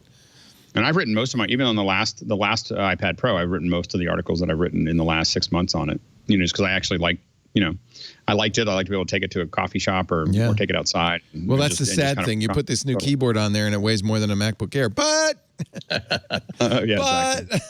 It's still portable. Well, and I guess I would say the one thing that's so different is the fact that you can draw on it. For me, that I can switch modes so quickly, you're a visual person and you're an artist, so yeah, for you having a pencil on some device. Well, and even when I'm just trying to think out thoughts and it's not necessarily artistic, it's just like a sketch. Like I'll be working in Pages and I'll just draw something out. Like I'm going to put something here, like I'm going to have I know that I want to have a picture here, and then I keep on typing, or I'm, I sketch stuff out. It's not that it's artistic in the sense that no one's ever going to see it other than me, but it allows me to very quickly annotate what I'm working on, which I just find an incredible combination between the two. And it's what I always wanted from the MacBook. And now that the iPad is reaching to the point where it's almost as good for content generation, maybe not in the video and the 3D that I'm doing, although, my plan is to get the iPad, with the LiDAR soon. So I will be able to play with that. It's time to go to 6colors.com, Jason Snell, and look at the graphs once again, because Apple has come out with another quarterly report. Top-level analysis, Rene Ritchie. This was a quarter that was up only 1% year over year, but up is up. Yeah, I think, given everything that's happening, almost any company could have been forgiven for a really, really bad quarter. And I think that Apple, they were down in some areas, some important areas, but they were up in other areas significantly, like services, a little bit in wearables. I think this is the version of a blowout quarter for the way the world is right now. Like this company still made billions and billions and billions of dollars in what are probably the harshest conditions, aside from maybe next quarter. Right. That's the thing. There's really only it was January, February, March. So there's really only a month of COVID in there. At most, it's going to be very different. So April, the first May, month June. they thought it was going to be an exceptional quarter, and then it hit China, and then they thought it would be a hard quarter, and then it hit the world, and they thought it would be a disastrous quarter. So it ramps down significantly through that quarter, but still that they managed to pull it out, I think is. I think what we saw. I think what Tim Cook has done, and I think he's underrated as a CEO, as weird as that is to say, but like last year when the problems in China hit, and he had managed to diversify Apple's business, including wearables and including services, to the point where even when the iPhone for the first time dipped below half of earnings, Apple was fine. Like it wasn't as great, and people were super angry about the iPhone, but Apple as a business was solid, and that's only grown. So when you look at like wearables and Apple Watch and AirPods and those things now, they're becoming increasingly stable even when the iPhone fluctuates. And I think that's all key to how he's been managing that business. Yeah, if you look at the services revenue, $13.3 billion, very steady climb over a couple of years. I wouldn't be surprised next quarter if there weren't a big jump in services because we're all home. We're presumably using Apple services more than ever. Maybe not, but I wouldn't be surprised. 17% revenue growth in Apple services, duplicating last quarter. Wearables, this we should point out this is Q2. So as you can see, there is a pattern with the spikes in Q1 and then the drop in Q2. This is all very predictable because of Apple's seasonal selling. When there's a new phone, they make a lot of money.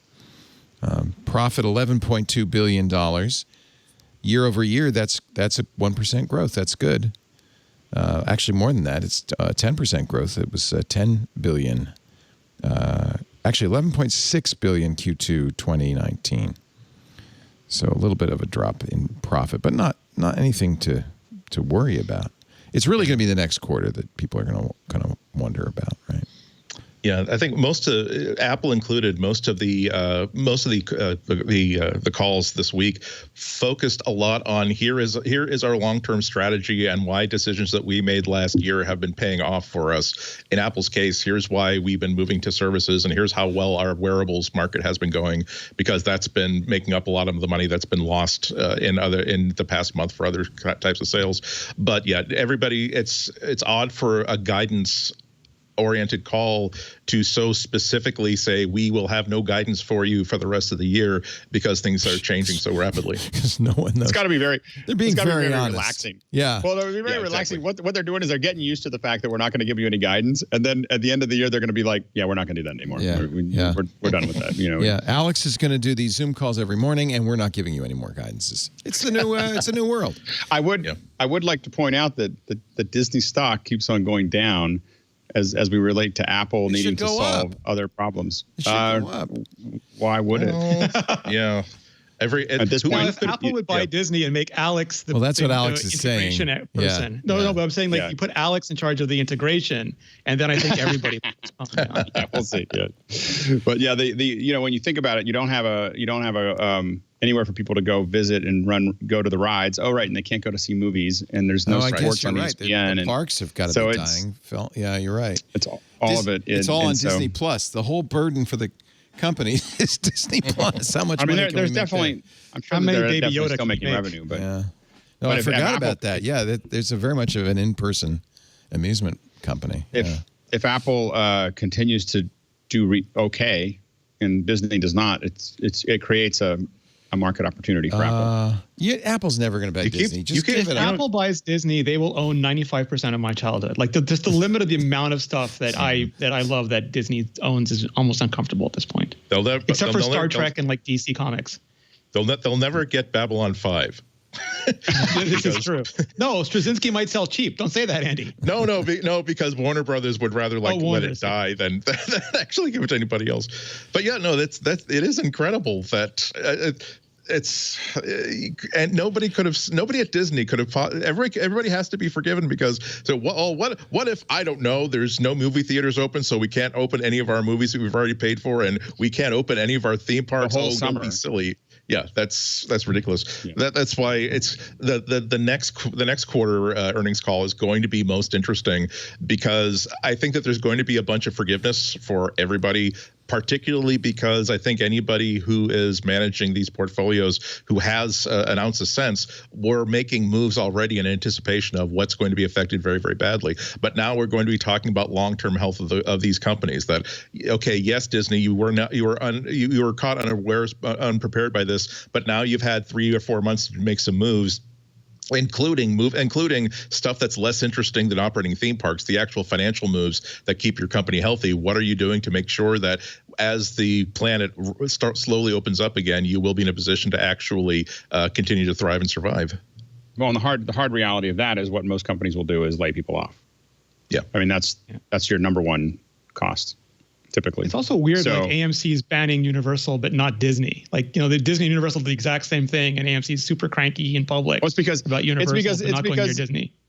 It's because Disney didn't do a press release talking about how good their movie went. I mean, that's what it is. I mean, Universal did, they want to show what they're trying to do is Universal's trying to talk to their stockholders and saying, hey, we have something that's actually working. We're not completely, in the tank. And then the theaters, of course, are terrified. This is possibly the end of theaters as we know it. This is right. I don't think people realize how terrified they are right now. So they're terrified. Yeah. And if they know that if movies move to day and date, it's over. It is so what Universal did is the most terrifying thing that that's what keeps everybody up who owns a theater, is the idea that these guys will come out of this whole dilemma saying, well, we have to have day and date because we figured out how to make money with it. So that's why they reacted so swiftly. It's to shut everybody else up. You can release those movies anytime you want. You just can't talk about it.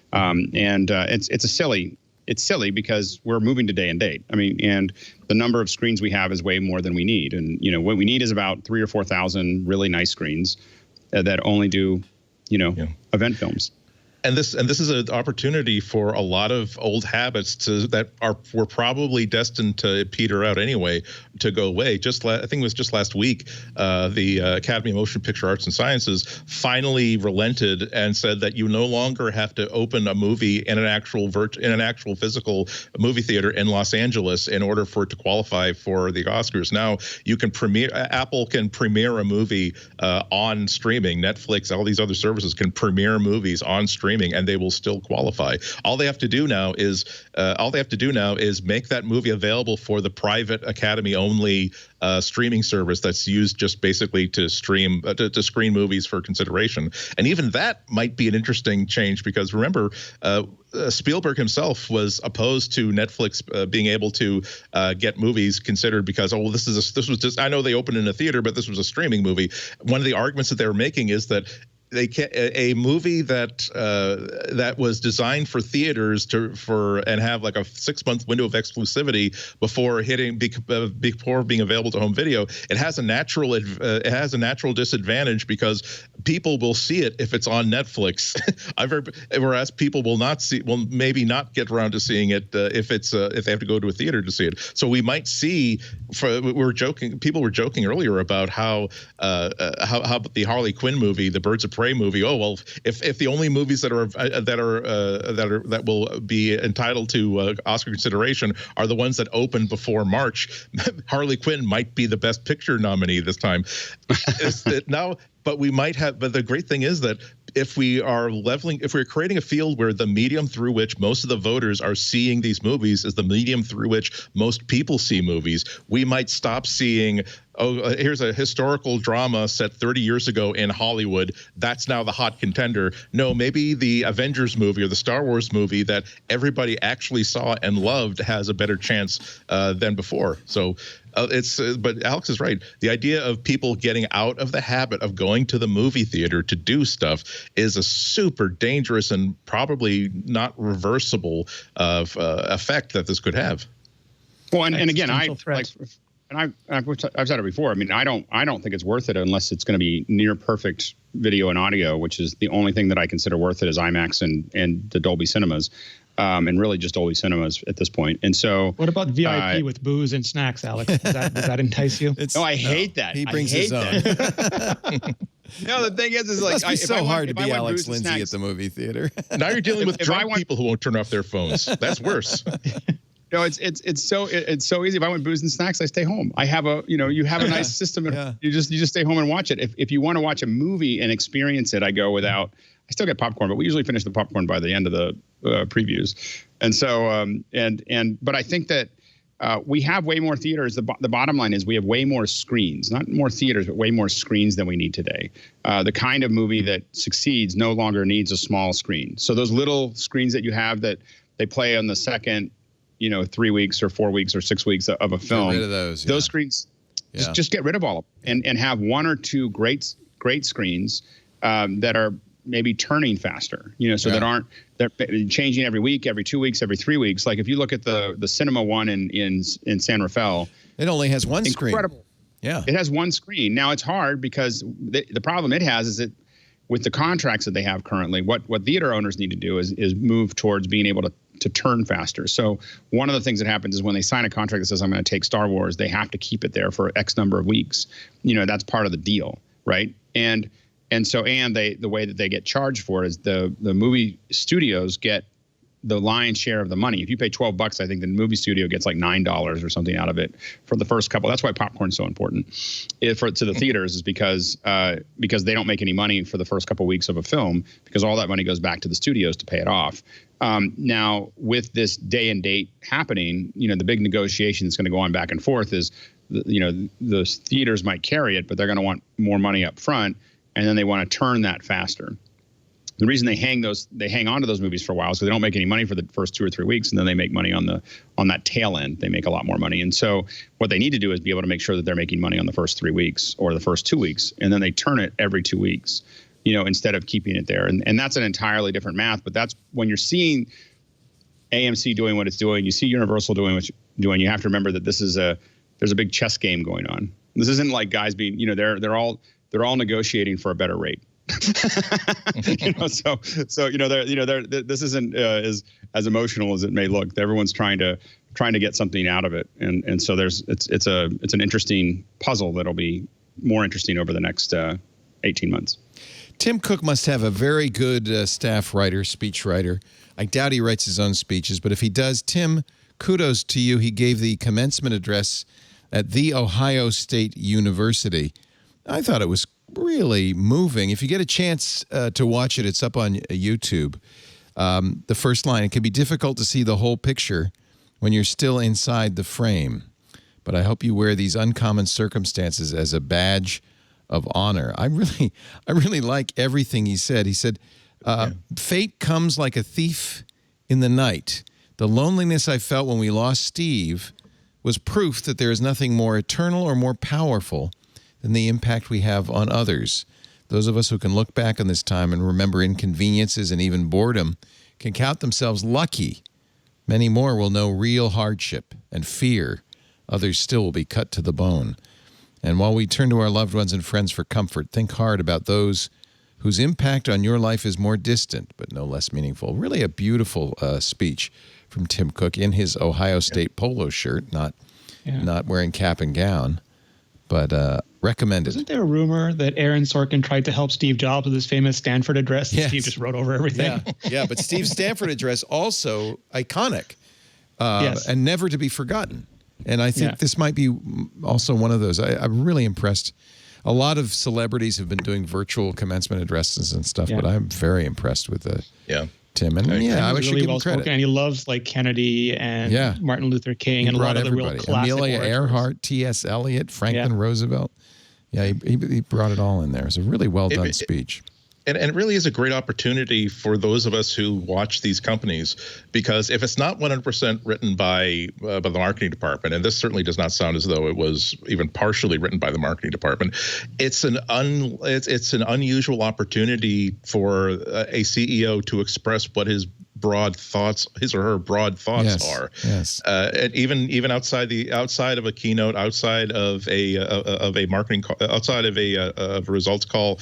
Yes, obviously it's a keynote to graduates, so there are parameters that you need to stay inside unless you're a late night comedian. But it's sort of like, here is, in a broad sense, what I would like to say to my own kids. Particularly like earlier generations, where here's what I'd like to say to my kids, but I'm a man and I'm not allowed to speak of my emotions even to my children. So this is something to be observed very, very closely.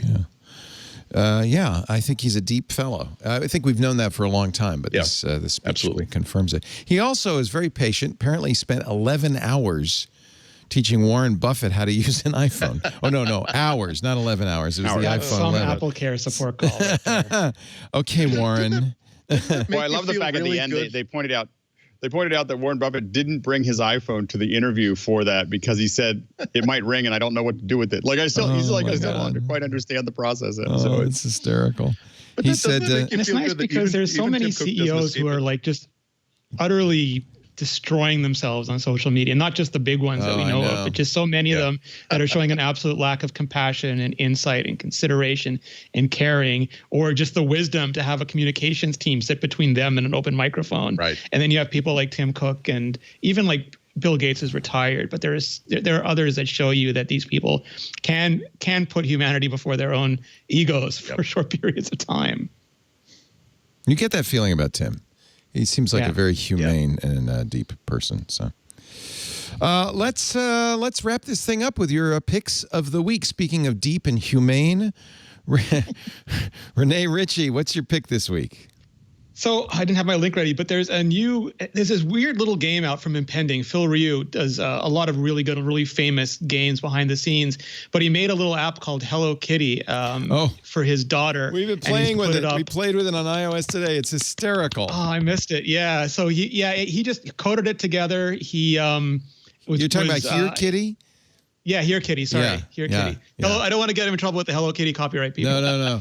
So the idea is, and it's for kids, but you know what? Don't tell Lisa, but I'm going to spoof her. So the idea is you put this on your phone, you give it microphone and speaker access, and then you hide it somewhere face down. And then when you say, when somebody goes, Kitty, Here Kitty, it meows, but it's meowing somewhere private. Kitty. Oh, I lifted it and it just said, "You found me in 9 seconds." I have to put it down again. It's just a small, subtle. It's the bestest game ever. Yeah. Here, Kitty.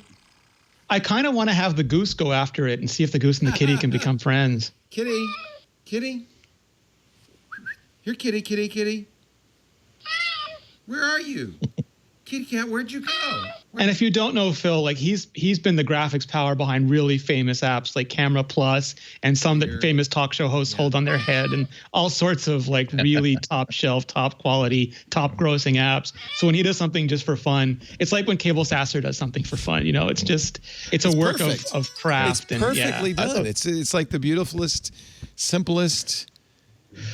I would love to see an AR version of this, particularly when we have where like the person who hides it will actually just like drop an AR kitty napping very peacefully and comfortably like behind the sofa, and then you with your AR version of the app have to like not only like listen for the meows but also like look with the AR portal to try to find the kitty. I'm surprised by how interested I was in this app, because it's really cute. Like it is like a perfect little object an app. It is perfect. Free for download. I don't know if you saw it, but Matthew Panzarino retweeted this link of a person who made an ARKit app where you scan a plant with your iPhone, put it over in front of your Mac, and the plant transfers over to the document you're working on your Mac. And then you scan something else, and the picture of that thing goes into the stuff they're doing with ARKit now is just so imaginative and amazing. But this didn't need ARKit because it's going to be under your sofa. No. So yes, you just have to hope your kid gives you the phone back after, otherwise they have a new toy. Or that they find it before the battery runs out, and you yourself forget where you put the phone, and now you're kind of stuffed. He must have a little kid, right? Yes, he did it with his daughter. Oh, here he is with his little daughter. Oh. Totes adorbs. Let me fix the sound so it's coming out of the right speaker here. It's got to come to the HDMI. Now you can hear. So, listen carefully for meows. She's. Oh, that's so cute. He's not under the truck. Oh, you found Kitty. That is so cute. Something to do with your kids. That's such a great idea. Just to make you smile. Yeah. Just to make you smile. Isn't that sweet? Yeah. Again, Daddy, again. That's when you know you got a hit, when they say again. That's 5 stars in the App Store. Yeah. Immediately. Mr. Andy Anako, your pick of the week, sir. I've got a pick that I've really been enjoying for the past few weeks. I'm going to preface it by saying mental health thing, just because you're isolating does not mean that you are required to learn a new skill or get a project done or anything like that. You're only required to help yourself and the people that you're around. That's it.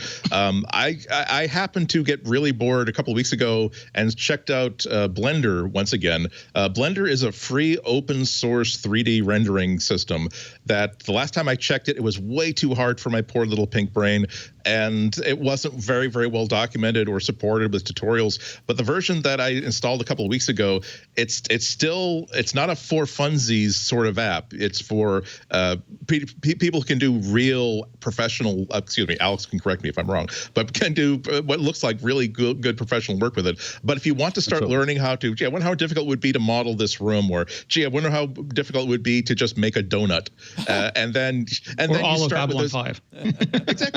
Exactly. And there are tutorials now online that are really my favorite one by a channel called Blender Guru. That is actually their tutorial. Like, I'm going to teach you how to make a donut, and the first one we're going to make is going to be like a very, very stupid looking. It's going to be basically like a tire, but we're going to learn how to give it color and background and put frosting and put sprinkles on it, and then you start to go nuts and start thinking about, I would actually kind of like to build a version of. I'd like to build this room. I would like to build this spaceship. I would like to. I'm starting to think about.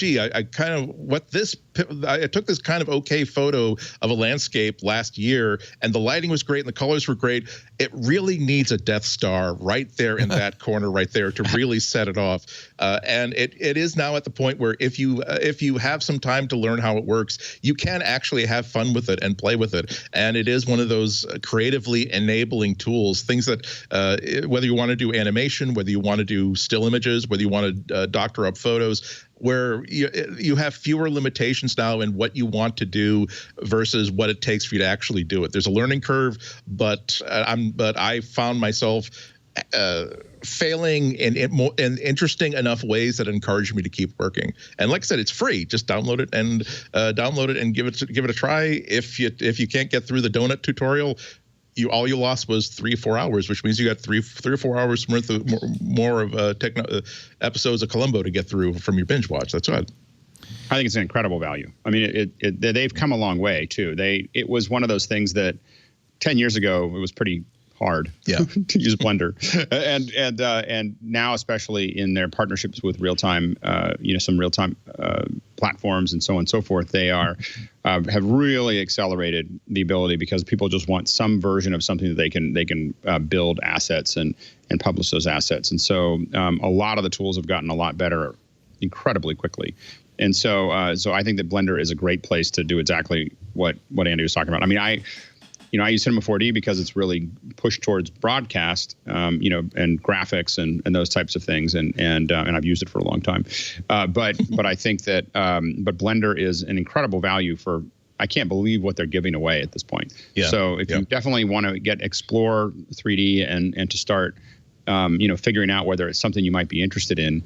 And it has a lot of scale. You can do a lot of complex things. And I know a lot of folks that are using Maya, but if they want to show someone how to do something, they're going to use Blender because they know that person can download it. I mean, that's the other advantage. If you're working with other people, you may have that Maya or Cinema 4D or something else like that, but they might not. And so being able to coordinate with lots of people all over the world that may not have those assets, being able to open it up and actually work with it for free is a great value. So I would highly second Andy's recommendation. That's great. We were talking about playing with kids. So my closing convincer is going to be, there are lots and lots and lots and lots of tutorials on how to turn a stick in a kid's hand into a lightsaber. now just go. do it. Now go do it. Alex Lindsay, your pick of the week, sir.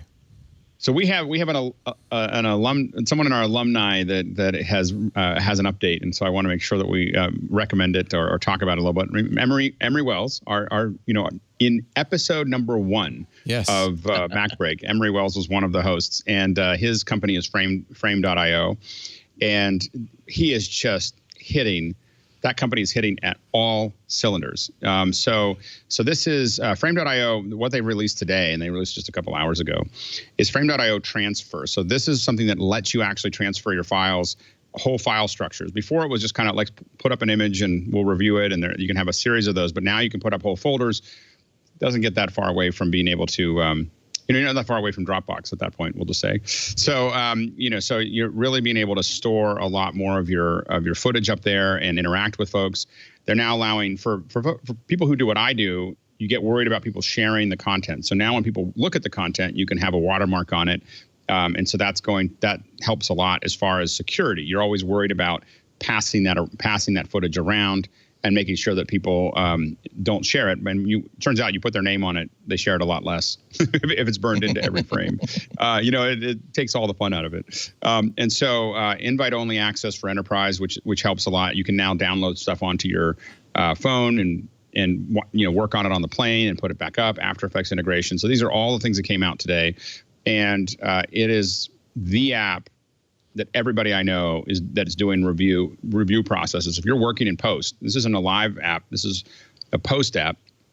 If you're working in post and you want reviews from your partners, from your clients, I did it with my parents. I was working on a project for my dad, and I just threw the videos up. And if my parents can figure out how to log in and start adding notes to it, I think that the UI is pretty well developed. They're not the most. My mom just moved away from a flip phone to a screen like 3 months ago, and so while she was still stuck on the flip phone, she was already using Frame.io. So this is just an incredible app. And the big thing is as a Mac user, it just feels like someone who's really paying attention. I mean, Emery definitely pays attention to just how it feels. And how it works. So obviously, it's got great functionality, but it also feels really good. It's really intuitive, easy to use, and it's every once in a while I just want to remind people it's out there because, again, within my industry now. It's become the standard for post. That's how everybody is getting reviews back and forth between each other, and the integration with Premiere and Final Cut, and now After Effects and Avid. Seamless. It's nice because you can download not only original content but low quality proxy content. So if you have limited bandwidth, but you want to see the video, you can do it. without eating up a lot of bandwidth. It's very focused on the task at hand. I like that. Oh, absolutely. And you can draw on it. And the great thing is you're in Final Cut. You say just export it up, and it just pushes the whole thing. Like you don't have to like figure out how I'm going to render it out and how I'm going to stick it in. You know, it'll just push it all out there for you, and then integrate the notes back in. You know, it's totally tied into the apps. So they have their own cloud. It's stored on their cloud. Is that right? Yeah.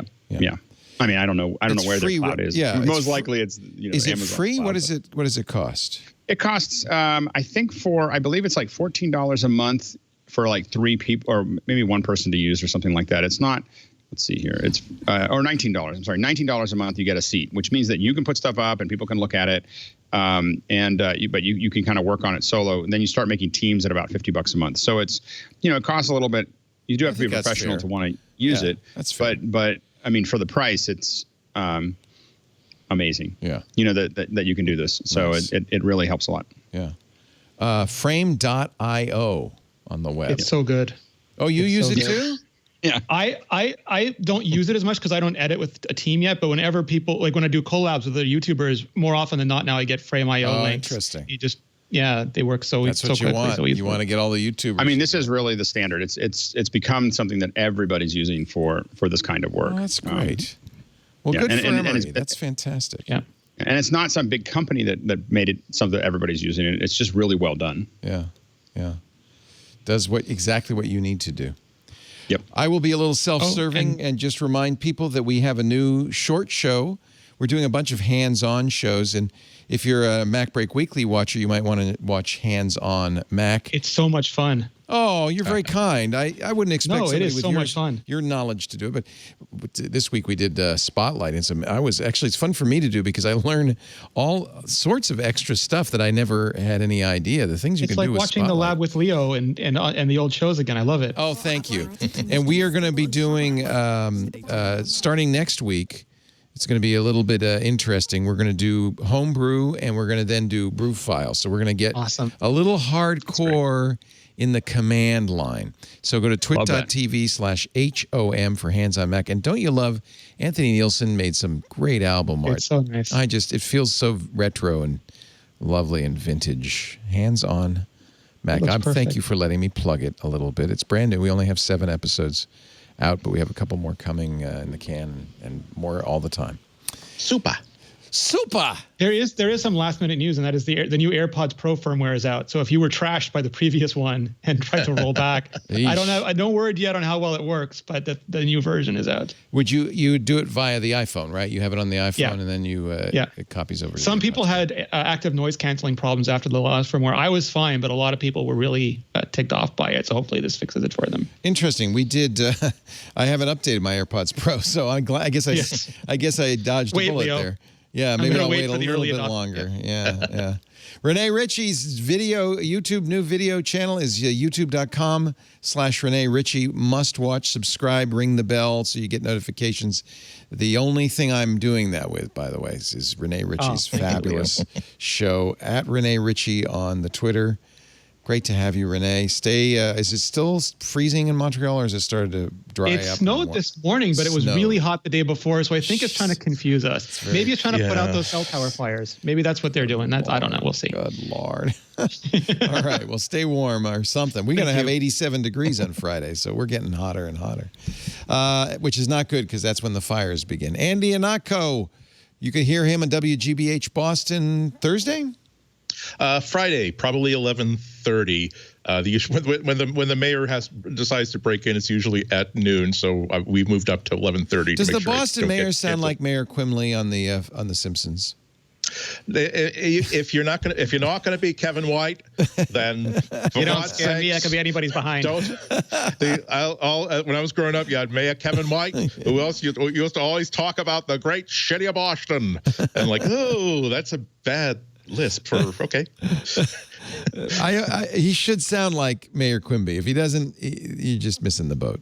because he's got that great Boston accent. No, you want that's the posh Kennedy accent. You want the who spends time in Europe. You want Kevin White, who's going to go down, fix that MBTA. If you don't got a token, then don't jump the turnstile. Okay, we keep those prices low for a reason. Everybody supports it. By the way, Andy, give me a scratch ticket to Harold at Dunkin' Donuts. You were stellar on our Twit After Hours broadcast. Now on Fridays, we're doing all sorts of things. Last week, it was perfect for you because it was a cooking competition with Aunt Pruitt, Micah Sargent, and Jason Howell. And you and Mary Jo Foley were our judges, our celebrity judges. It was wild, especially when Anthony decided, I'm going to take 10, 15 minutes out of the timer and see what they're doing here, which was pretty wild. And he gave them very difficult ingredients, including snails, pickled cactuses, dragon fruit, Andy and Alton Brown would be a great beef. show. I'm just going to say that. And dried beef. Yeah. No, I was again. I decided I almost buzzed my hair and made a bow tie to be more Alton Brownish, but then I decided, but let's go more chopped because I started to hand sew a bow tie and realized I could either spend the next 3 hours doing this or the next 3 hours reading up on the theme ingredients and knowing what I'm talking about. You were perfect. It was so much fun. Because I'm such a fan of Chopped. I've been watching that show for like 20 years. Yeah. And I was really surprised at how quickly I was able to channel that. Okay, well, it looks like you're preparing your pan. Now, is that pork fat or is that butter?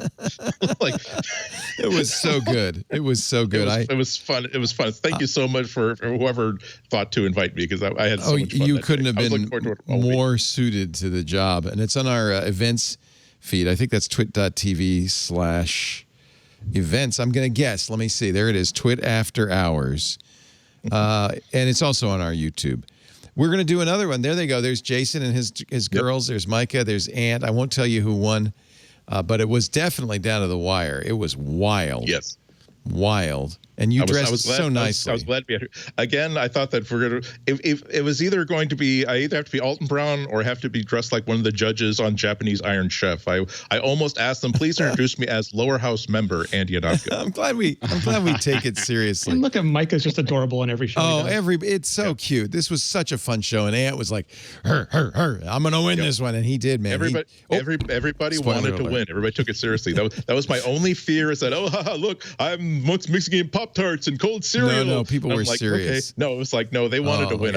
I wonder if Micah's chihuahuas were helping him under the counter. No, but Sebastian came in at the end to have because you had to have a taster because obviously Andy and Mary Jo couldn't taste it, so you had to have third-party tasters come in. And I don't think, honestly, there's the Napolitos. Sebastian really liked the escargot that much. I think he was kind of a no on escargot. This week, we'll be doing the match game with Dick DiBartolo, who's famous for having saved the match game with his amazing questions. That's going to be a lot of fun. 4 p.m. Pacific on Friday, 7 p.m. Eastern for Twit After Hours. This is another one of those things we'll probably keep doing after COVID because it's so much fun. Yeah. We just really love it. And thank you to the team that's really putting in extra effort to make it interesting and fun. It's really fun. Now, are you telling the contestants to make sure you're good and buzzed a half hour before airing, just like in the real match game? Yeah, no, that's a good idea. Gene Rayburn, you know what Dick said? The problem was they would do 5 in a day. And so they do a couple and then have a lunch break. And it was always the second half that were a little bit different. Because you can always tell the ones that came later in the day. Lunch. Even as a little child in the 80s when it was on syndication every day, say, Gene Rayburn. Wow, Richard Dawson's a lot more funny now. I don't know why. He's a lot more dirty. And Dick DiBartolo was the guy who Match Game was really boring with normal questions. They were about to cancel it. Dickie D was invited. He was writing for Mad Magazine at the time, and he was invited to come in and write some crazy questions.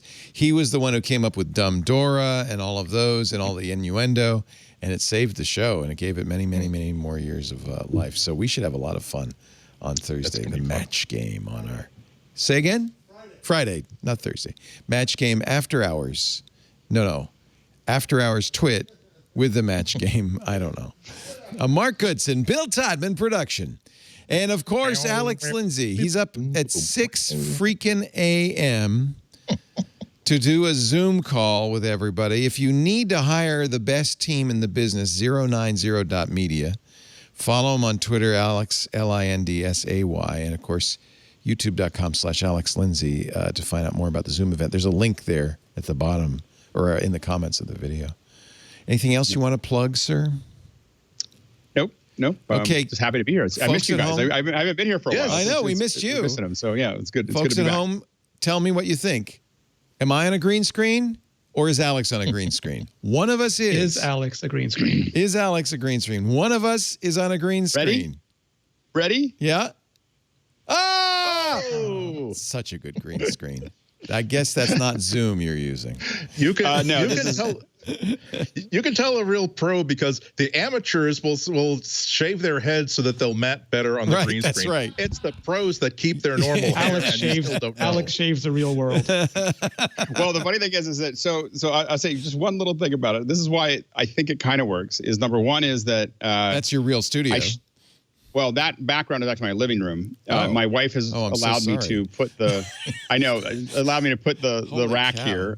So that rack actually is in the living room because it makes too much noise in my studio, in my office. Can't have it in the So office. it's right around the corner. So it's actually right there, right? Yeah. But anyway, so shot with but if people are thinking about backgrounds, it's shot with the same camera, same height, same angle, same lens, same focus position, so that all the vanishing points and everything else works. So that takes away some of the disbelief that you have with virtual cameras is getting the image to match up with the foreground.